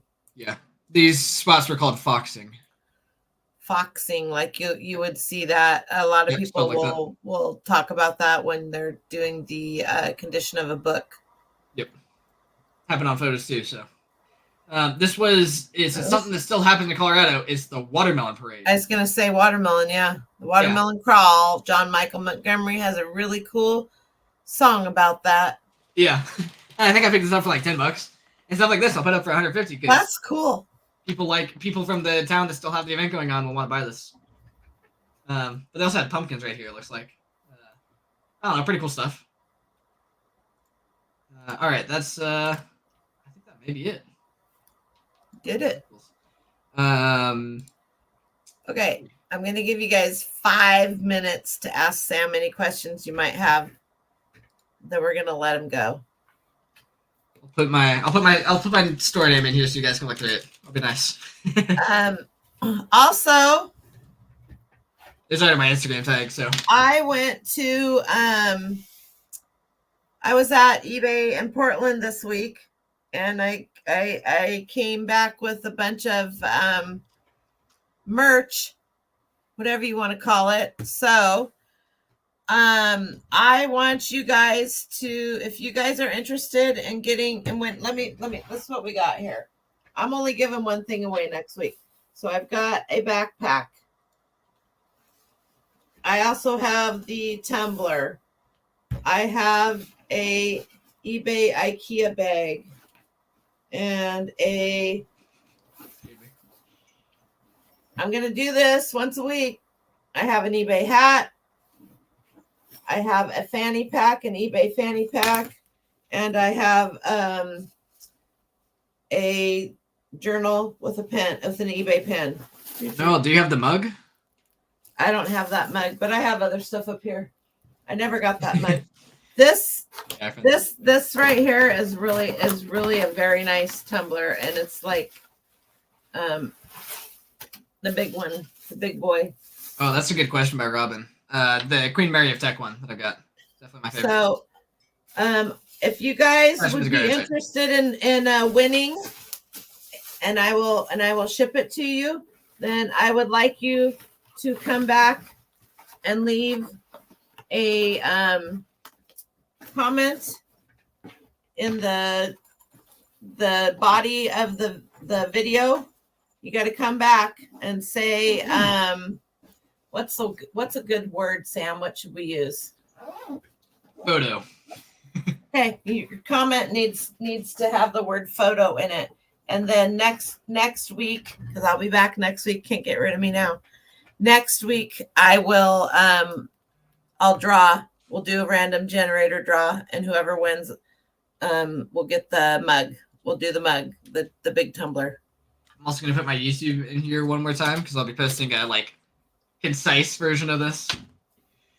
Going over everything. Because that's probably a good idea. Yep. All right, you guys. Thank you, Sam. I appreciate your time. No problem. We'll see you guys later next week. Remember, come back and leave some comments. Don't forget to like and subscribe. I'm not very good about that. I appreciate everybody being here for 2+ hours. And I know I'm going to be rewatching this because there's a lot to write down. So this is a good video. And I really appreciate your time, Sam. Yeah. No. Thanks a lot, guys. Let me link this book real quick that will help date. Go ahead. This is the one I use. It's only $22. Not bad. Has amazing information in it, like exact dates, like this style is used from this time period, this exact year to this exact year. I'll try to come back in. Well, I know I'm going to be watching it, but I'll grab all these links and stick them in the description too. So if you remember, if you're interested in winning, got to come back in and leave a comment on the video itself with the word photo. See you guys next week, next Friday, same time, same crime. Bye.